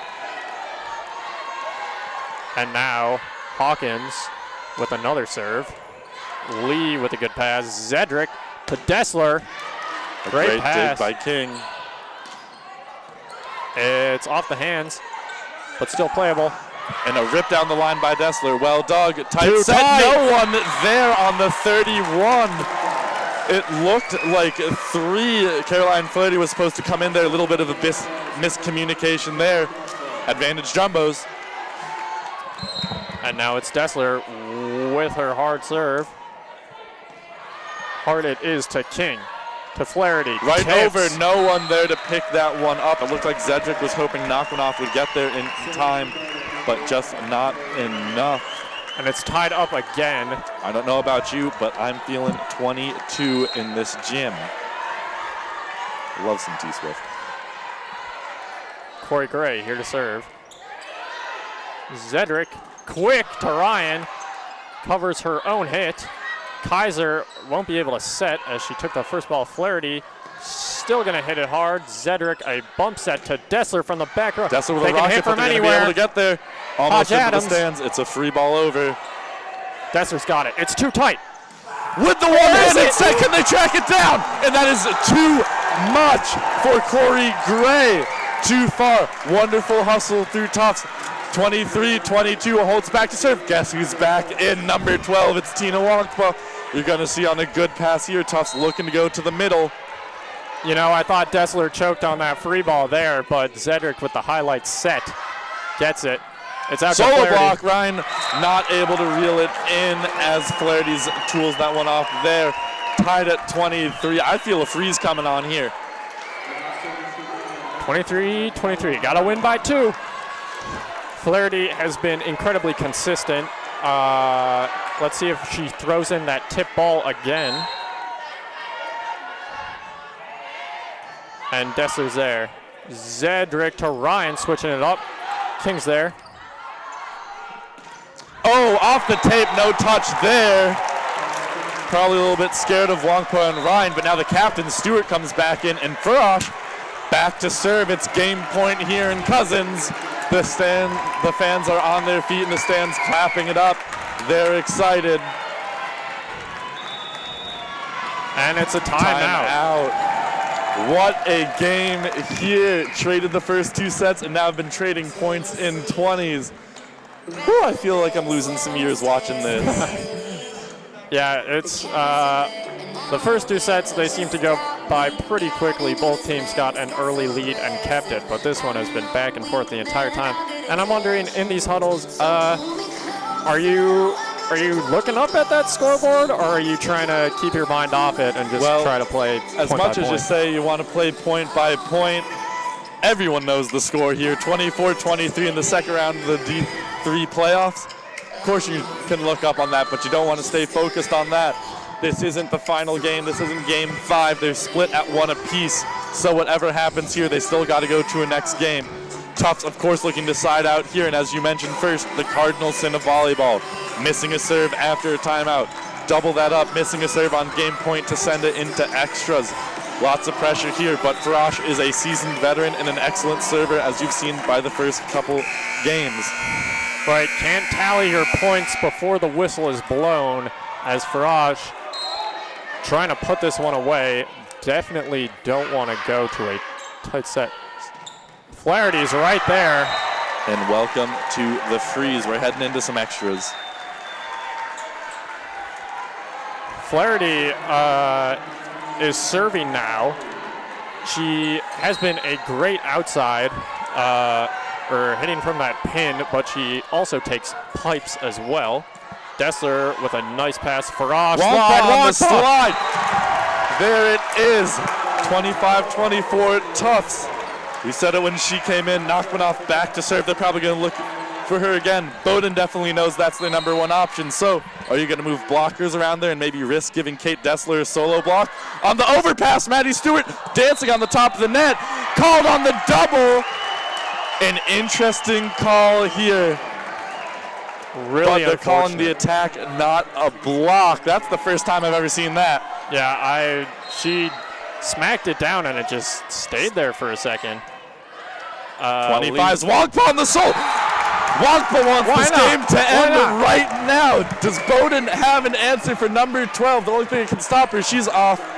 We have 13. Holtz back in to hit and Steph Lee to serve. Right, the only thing stopping Wongpa is the rotation. Lee has been serving nicely. Not going to see a hit from Flaherty. Farash is there, so Lee's going to bump set. Dessler. King with a nice dig. Hagen, Flaherty flies in. Dig by Lee out to Dessler again. Dessler taking hands. Hagen there. That's a roll shot, but Dessler's there. Holtz flings it over, and it isn't back, but they're playing it. Sets over, Lee's there. Farash goes to Dessler. Why not? Just keep going. Goes game. Finding that. Tufts takes the lead 2-1. Ends the freeze. She is on fire. Icing the game 27-25. An excellent rally to end that point. Team switching sides, fans switching sides. What a game point. What a series this is shaping up to be as we head to game 3. Right. Great job by Dessler. What an athlete. Just keeping it going. Farash just knew which hitter was hot, set her many times in that final point, and Dessler, she showed up. She knew what she wanted to do. She was confident in her hits. She didn't hold back. She didn't even switch it up with a tip. She knew she could get that kill, so she just kept going, and boom. There you go, 2-1 Tufts. Woo! Fun time here. Tufts got to be happy with the way they played. Bowdoin got to be happy with the way they played too. They led for a lot of that game. Wonderful thing about volleyball, it doesn't matter how long you lead unless you lead for the last 2 points. An exciting one here. You know, I keep referencing that NESCAC championship game where the Bowdoin middles had a field day. That is not the case here. The Bowdoin pin hitters are the studs of the game right now. And Tina Wongpa and Heather Holtz doing work. If you're Coach Cora Thompson, you want to talk to your captains, Jen Ryan, Maddie Stewart, say, hey, you're the captains for a reason. You wear the C because of your worth ethic. I want to go see some points from you out there. They're very smart hitters, very dangerous hitters. They've had 3 games now to analyze the Bowdoin block. Let's see how they can change that up. And hats off to both liberos here. They're playing outrageous games. King and Lee digging everything that seems to come their way, or at least getting it up. And they have had to hunt down some shanked passes into the bleachers and into their own huddles. They have had fantastic games, the both of them. Right, King, to her credit, has really bounced back since that poor start in the first set where Farash was just obliterating her with those aces. And now she's showing up like a true veteran, digging just about everything. Of course, not literally everything, as Kate Dessler was having her way. Same with Wongpa, though they weren't really going her way. So, any big changes you think the teams could make, or are they basically I think playing we've at their seen the highest set level? lineups here for both teams. Maybe another Sophia Aker exchange in the back row. Kate Dessler, who's had some streaky serve receipts, has really cleaned up her game. Anna Nachmanoff is playing a complete game right now, too, playing both front row and back row for the Bowdoin, for the Tufts Jumbos.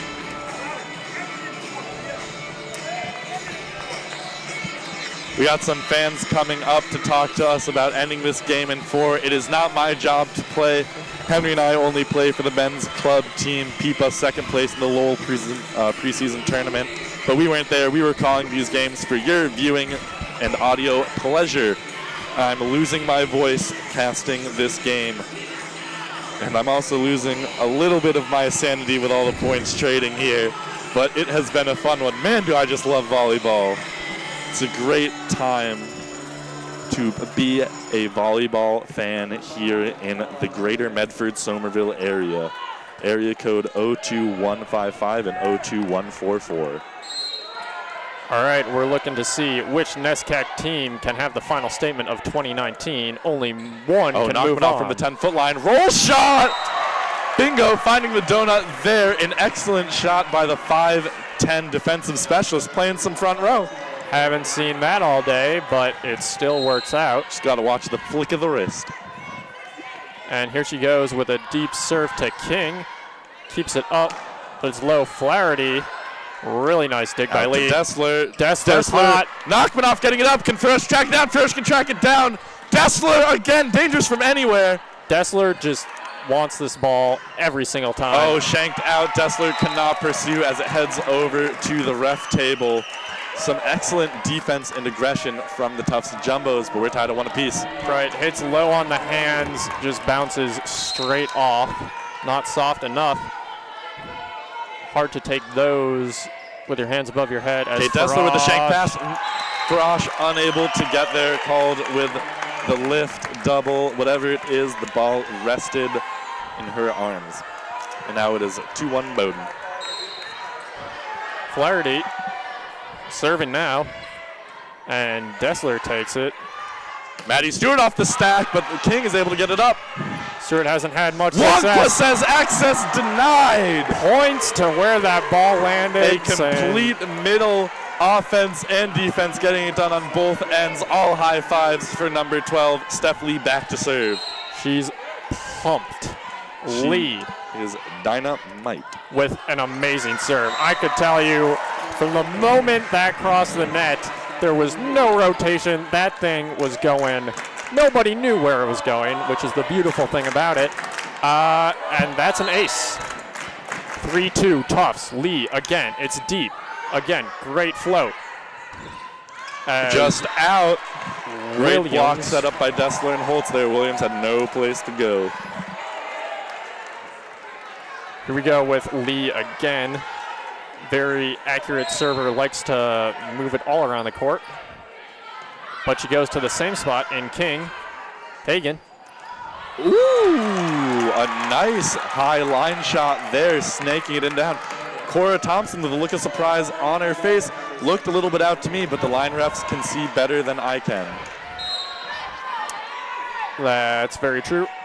As we have King to serve. Heather Holtz coming out of nowhere for that one ball And a Nachmanoff off with a great pass, setting it over, but Bowdoin's ready for that. Oh, and a misplay there by Farash, thinking she had no help behind her, but Nachmanoff was ready to come around. You hate to see it. We're tied at 4 apiece.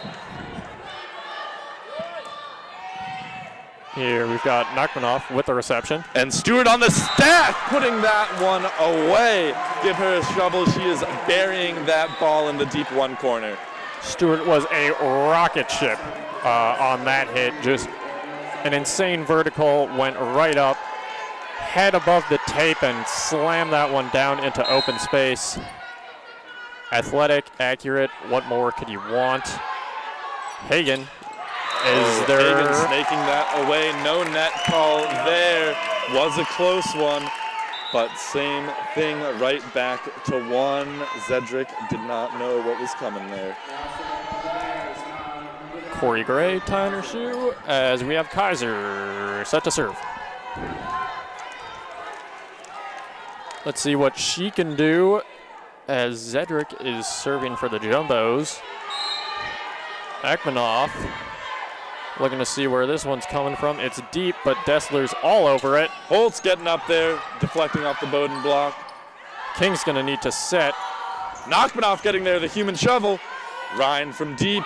Oh, and a big block from Corey Gray and Allison Hawkins. Good work by the Polar Bears, able to put that one down. As Kaiser tries again, changes it up. Serve short. It's an overpass. Nachmanoff not there. A big hit by Allison Hawkins. Great changeup. Thousand Oaks, California. Hopefully lives up to its name with a lot of trees. Great changeup by the server from Bowdoin, but this time she'll serve hard as Nachmanoff goes to Dessler. And a big block by Hodge Adams. Dessler was not ready for that, and neither was the rest of the Tufts defense there as the ball drops in Tufts territory. You know, it seems like there's a height advantage. She's only listed as 5'11", while Dessler is 6'1", but she clears that with her vertical. Jen Ryan through the middle, a little bit of a misset there by Zedrick as it free balls over. Kaiser goes, Hodge Adams. Lee keeps it up, Zedrick to Dessler, cannon. Dessler with the tool on Hodge Adams. A little rivalry stewing up there between both of, a sophomore and Dessler against the freshman of Hodge Adams, who is playing like a seasoned vet right now as she lines up on the outside. And Dessler finding tape there with a very aggressive serve, and look at it, it is Tufts 6 to Bowdoin 9. It's number 12, Allison Hawkins, up to serve. Here we go. Down 3 are the Jumbos. Not the best reception, but Dessler's gonna put it right over. King goes to Kaiser, to Flaherty. And a big solo block by Ryan. And it goes out to Gray, but Gray hits that one a bit too far. Cannot replicate Wongpa's success on the slide with that shot there as Wongpa checks back in. And it's just a 2-point game right now. Let's see what they can cook up. Holtz has been a slow server right now, missing her last one in the last set. Let's see what she can do now.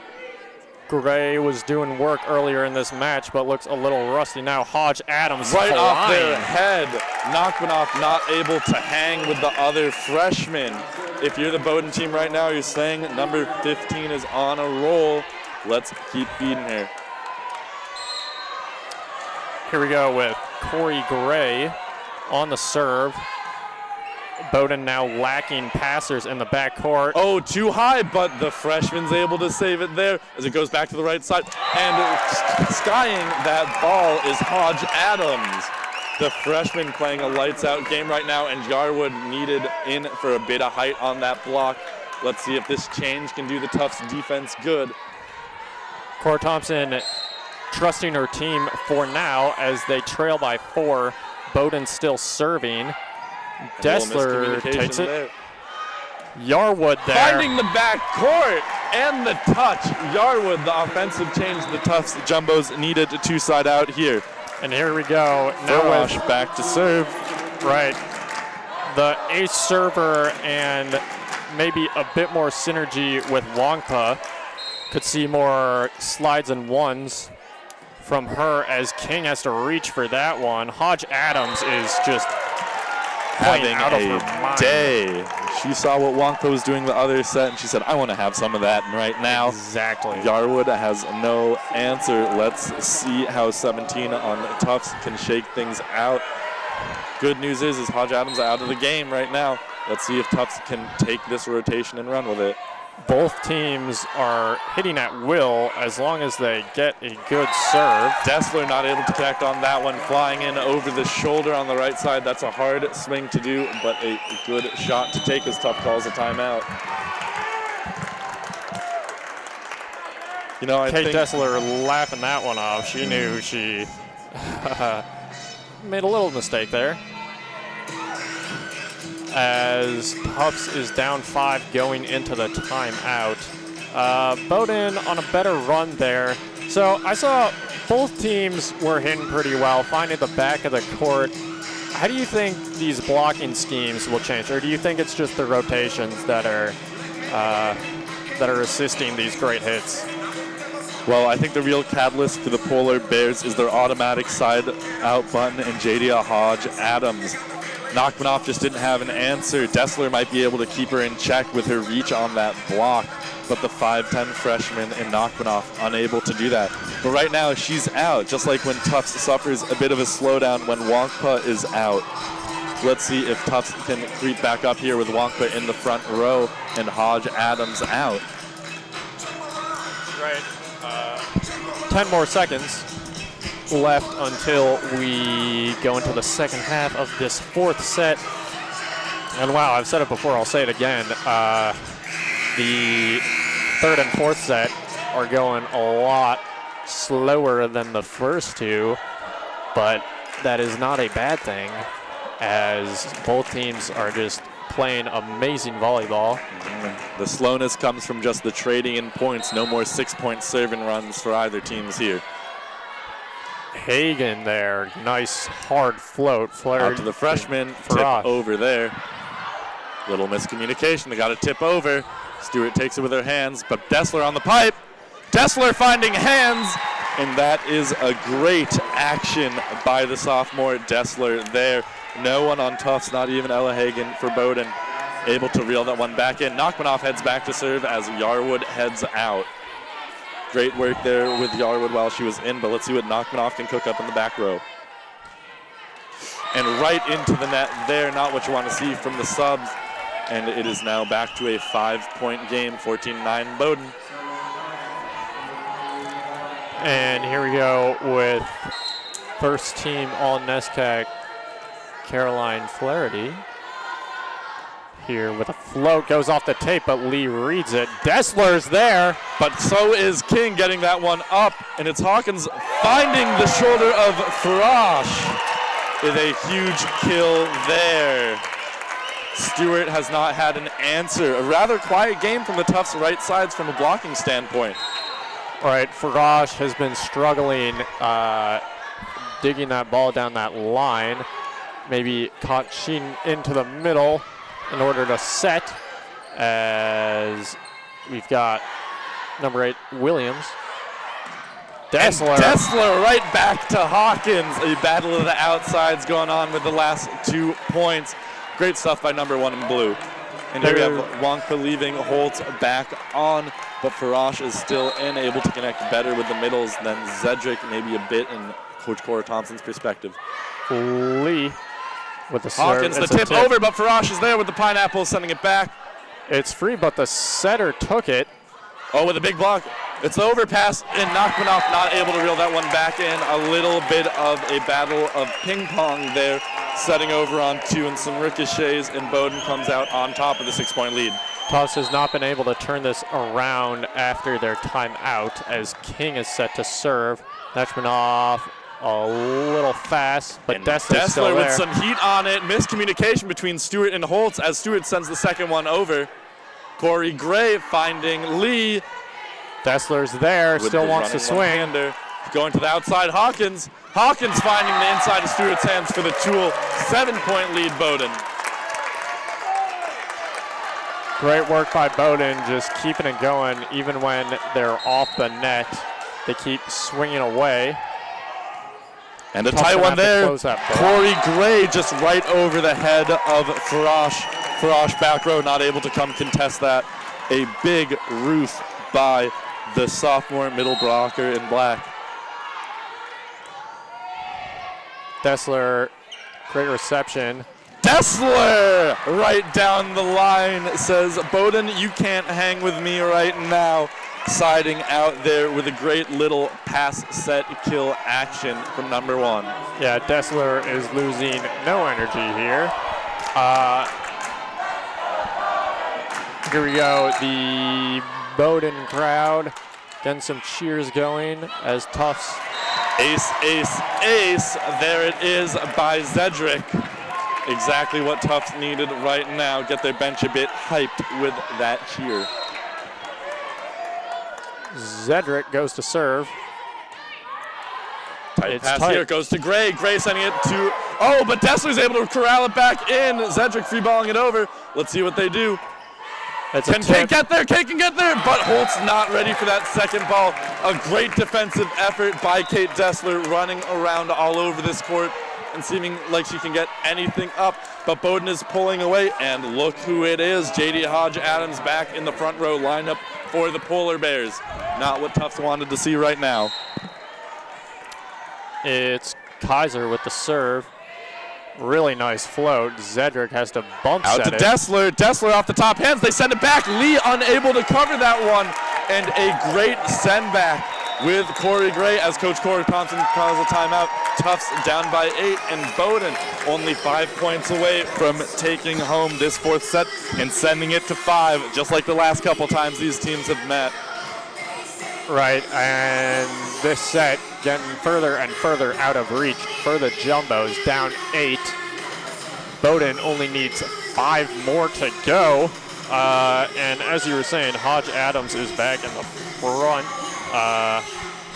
prepared to try and just fire away on these hits as she was doing before she was rotated out. Corey Gray is getting some more action. She is a second-team All-NESCAC player. She was doing well at the start of this game, and now she's back. But the Jumbos themselves have plenty of first-team All-NESCAC players and second-team All-NESCAC players. Dessler, one of them, a second-team All-NESCAC player, but she's playing like an MVP right now. If you told me she was second team All-NESCAC, I wouldn't believe you. She's been playing like an all-star right now. Really makes you wonder who are the 6 better players than her in this conference, and what a stacked conference it is, ladies and gentlemen. And we are back with some more volleyball action. Well, 4 of them are on this court right now, except Bridget Bell, notably, is out with injury. Dessler there, still wants to hit it, rolls it over. King there with the bump. Oh, a great bounce there off the tape. That was Allison Hawkins finding the deep corner. 12-21.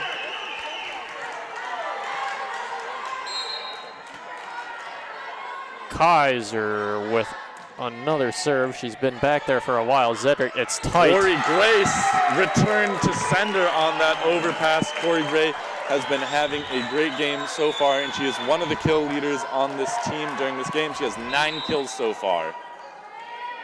And now Aker is going to go in for Nachmanoff, try and turn these things around.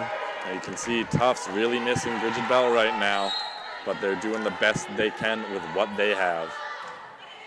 A deep serve, not what you want to see, but still a comfortable lead for Bowdoin, 9 points. But Dessler is back to serve, and Nachmanoff is back in the front row against Jadia Hodge Adams, who took advantage of her last couple rotations when she was in front row because that vertical difference. Here we go, really nice serve from Dessler. The float was nice to her, just went straight down. You know, you get a random shake on that float, and sometimes it helps, sometimes it hurts. That time it's helping the Tufts Jumbos. Rolling the dice, and Dessler, another service error.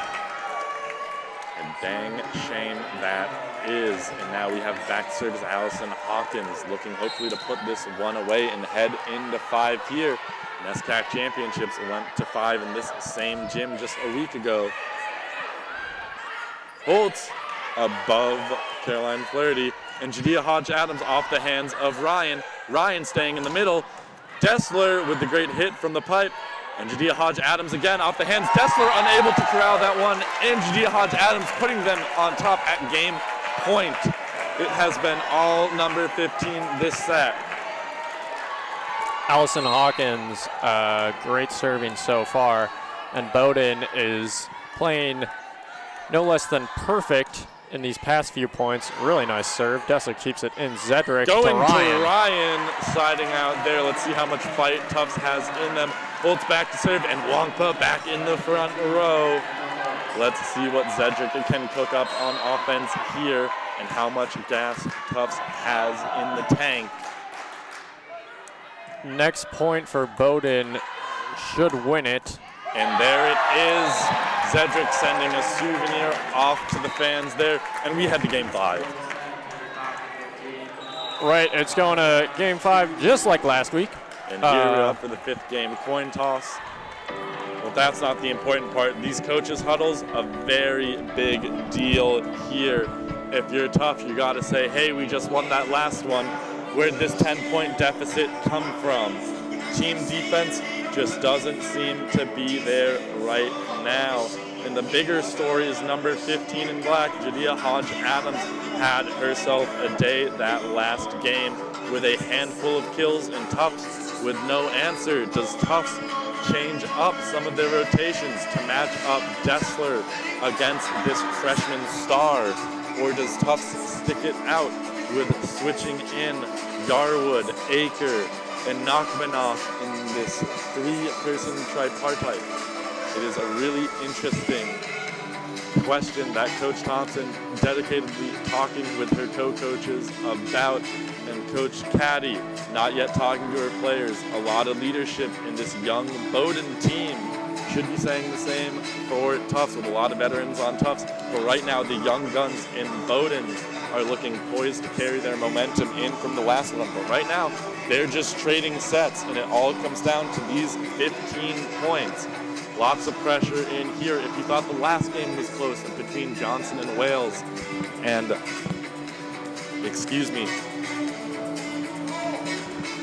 Johnson and Wales and Babson with the upset. Bowdoin looking here for their own upset, but they are 1 game away from doing that, and Tufts is 1 game away from playing against Johnson Wales for another rematch of the same matchup that took place in this gymnasium early in the year. Lots of deja vu for that against Johnson and the Wales.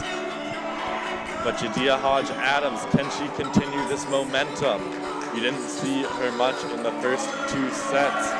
Actually 3 sets, matter of fact, but that last set, she stole the show. It was all outsides and middles until then, but the right side making a statement. The Bowdoin crowd on their feet applauding. Tufts has yet to break that huddle. Still with a minute left, that's an early break from Bowdoin. Let's see what these players do, or if they're just gonna ride out the joy of that smackdown last set.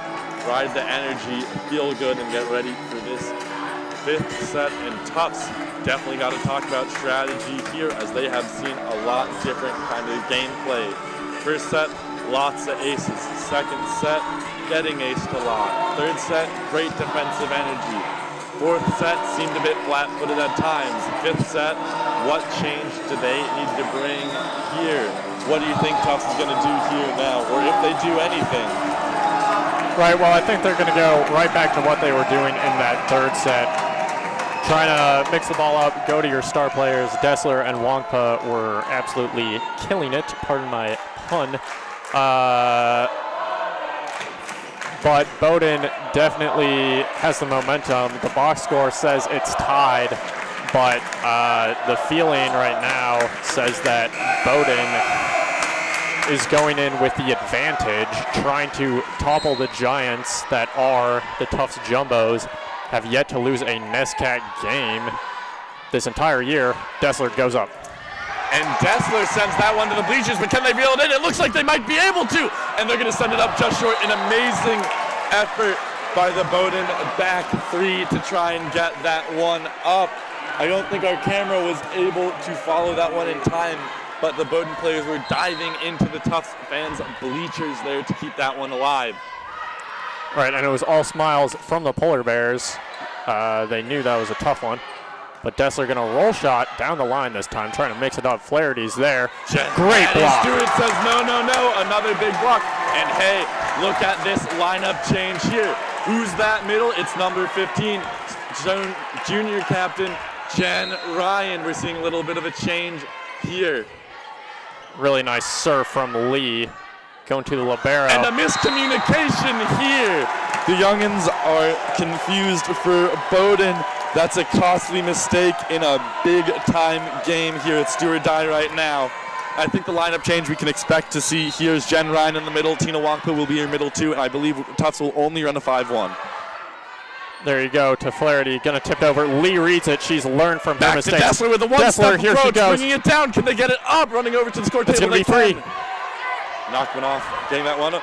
Jen Ryan, and she finds backcourt. That is Jen Ryan, your middle, your outside, your right side. Put her anywhere, and she's got a rocket of an arm there. Steph Lee back to serve. It's 4-0 Tufts in a game only to 15.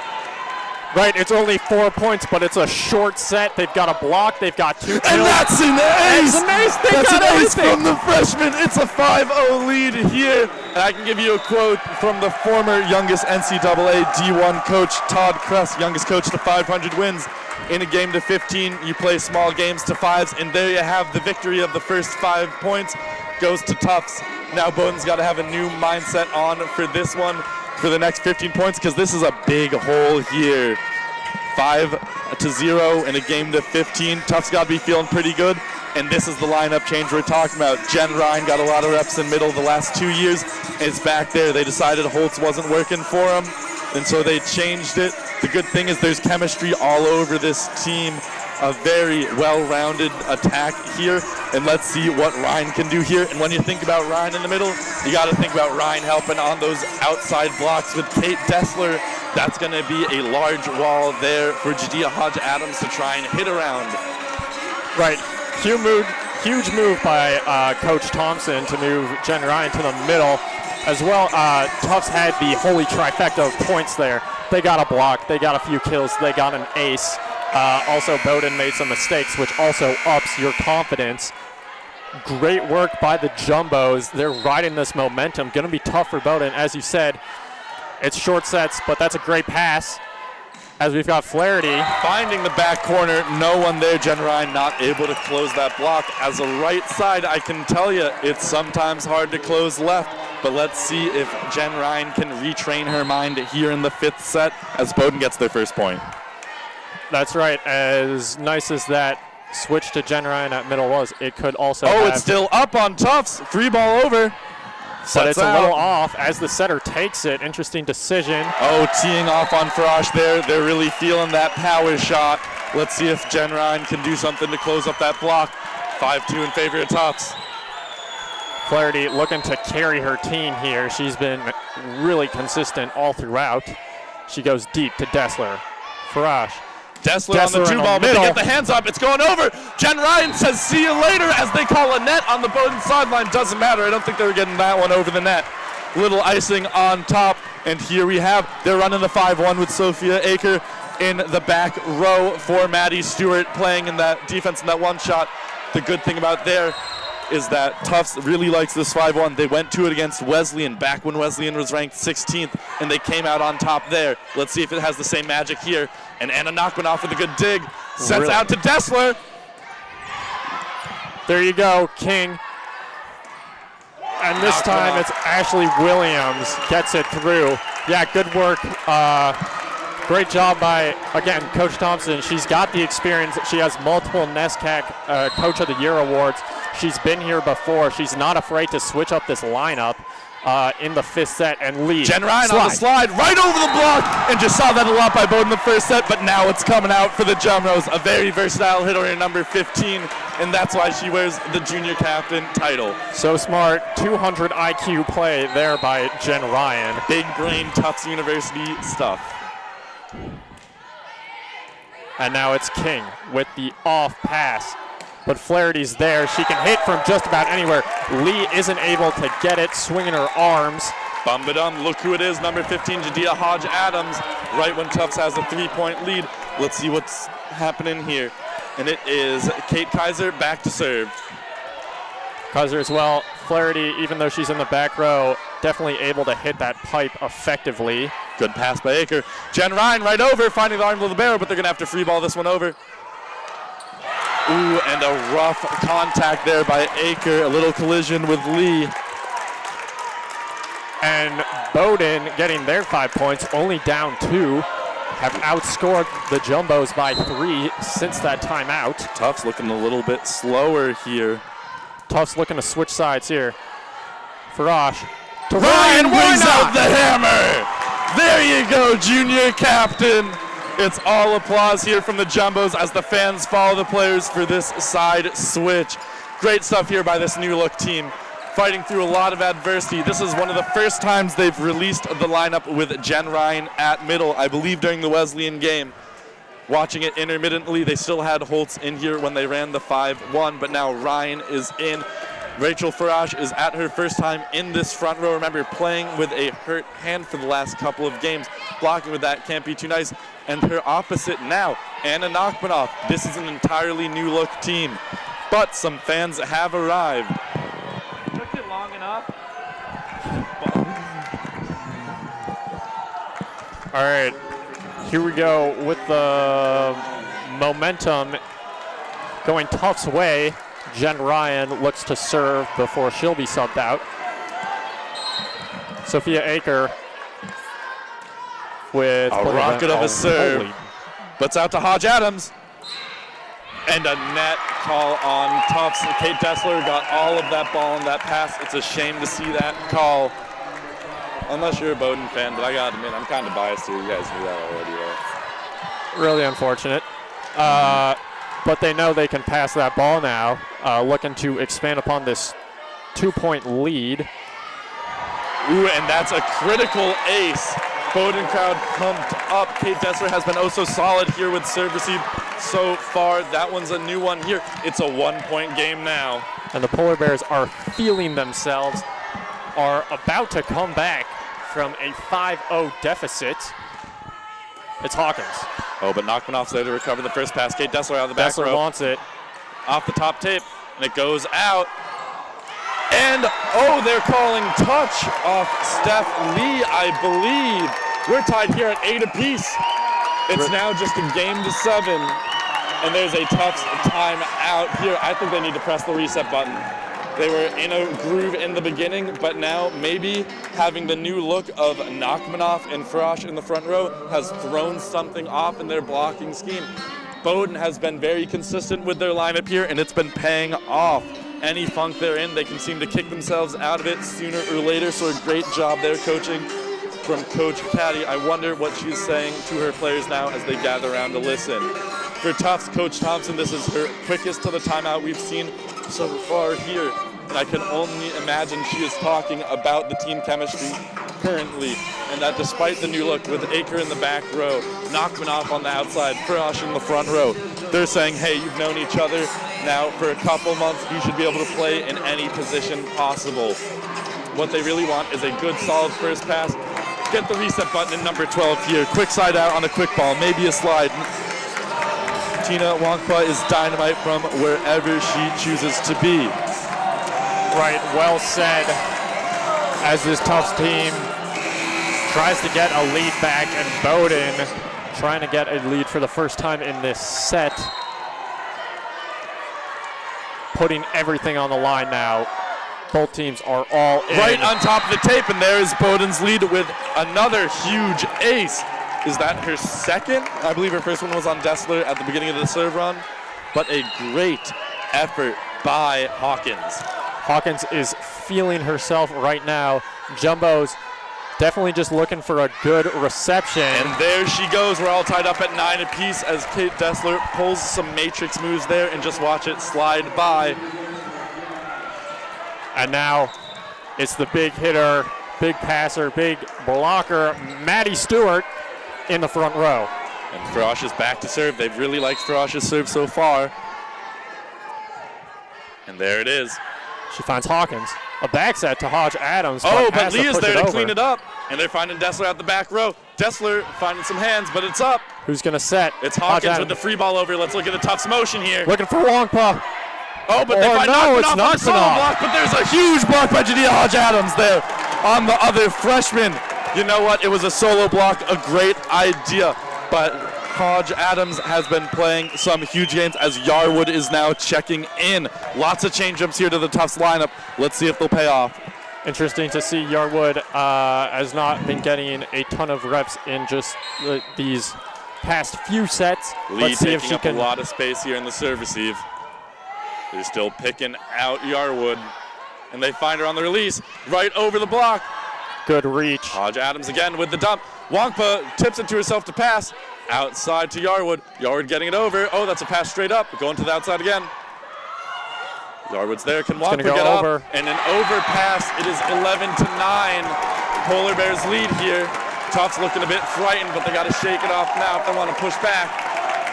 Right, they've had some good hits, but it all started with just one poor play.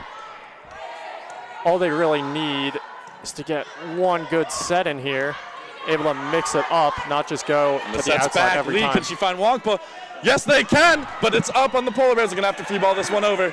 Let's see what Tufts can run here a little bit more in system. Looking for Wongpa this time. Oh, it's Stewart through the middle off the tape. They're calling a touch. Stewart again. Kaiser there. Flaherty. Oh, Dessler gets it up. It's real tight. Wongpa. Oh! I don't even believe Wongpa touched the ball, but excellent placement. A bunch of the fans here a bit mad, saying that they did not see the touch there. It should be 4 on Tufts, but Knockmanoff coming back to serve. It's a 1-point game. Let's see what Anna Knockmanoff can do from behind the line as she is in as a defensive specialist. King able to get it. Hodge Adams. Oh, Frosh gets it over. All Tufts needs. Oh, Maddie Stewart can get it up on the block. Lee falling down. Dessler unable to track it down. It's a 2-point lead, but Hodge Adams is off the court. Wongpa and Dessler are live hitters. So is Stewart. Tufts poised to make a run. Lots of energy in this gymnasium. Tufts only down 2, but Bowdoin only has 3 to go to put this match away as they call another timeout. And it's tough. It's a season on the line right now. It's it's hard not to think about that. And of course, we were talking about how you always want to play, point by point. But you look at that scoreboard, and it's in the back of your head. You're like, every mistake I make could potentially end my season. The emotions are running high, and every move matters. Bowdoin's looking confident. Tufts had a great early run. Here, looking to regain the mojo now that they're resorting back to their original lineup and their original rotations. Let's see if they can pull out another 5-point run, but lots of Bowdoin fans here being loud, being vocal. But I mean, ever since Bowdoin's first time out, Tufts has taken 2, and Bowdoin is on a 12-5 run. That's impressive.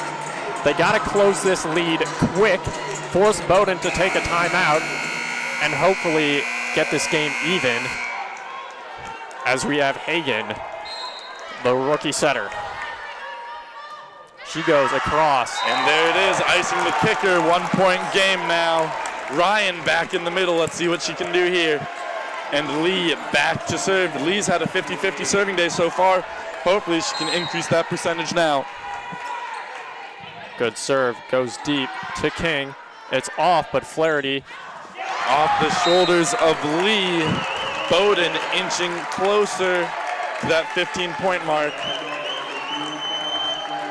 Her team trying to keep her confident. Lee's a bit frustrated with herself. But as long as they can focus in, they can definitely get this back. Farage to Dessler off the fingers. Great defense from Bowdoin. Nice it's still live, but that's a huge block by Ryan and Dessler.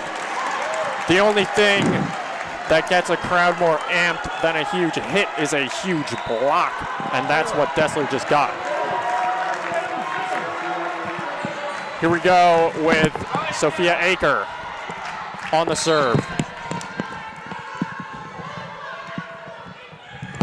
Nice float. Go straight to the libero. She's been struggling, but Flaherty has not been. Except no for there. Touch call there. Are we all tied? Yes, we are. Aker back to serve. Whew, this is a game. Server taking a deep breath. Just wants to serve this one in, keep the ball in play. They have the momentum.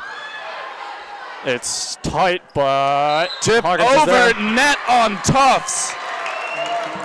Really a crucial one on Farage as now King back to serve. It's match point. It's season point.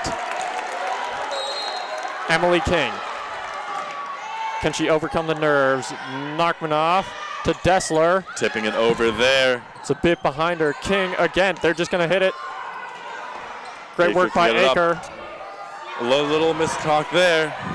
Let's see what they run. They're going back again. And that is it, ladies and gentlemen. Bowdoin has upset the Tufts Jumbos. Win by 2. And that is all she wrote for the ladies in blue this season. A great game by both sides. Obviously not the game you'd hope would happen for the home team, but a great game nonetheless. Taking home their first NESCAC title in over 15 years, but looking to push more of that.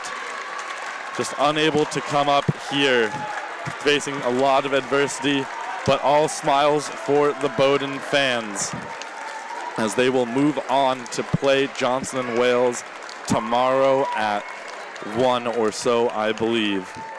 Right, great work by Bowdoin. Props to them. They're a great team, and they're going to represent the NESCAC, trying to go to nationals with a win tomorrow, if possible. Robert and I will be back again tomorrow. If you're not tired of us already, we'll be covering that one. That'll be very exciting. We had a lot of fun today, and I think we're logging off for now. And that's all from us. Have a wonderful rest of your night, and good luck tomorrow to all the people moving on today. And thank you for all of the great Jumbo memories from this senior heavy team. That's all from us.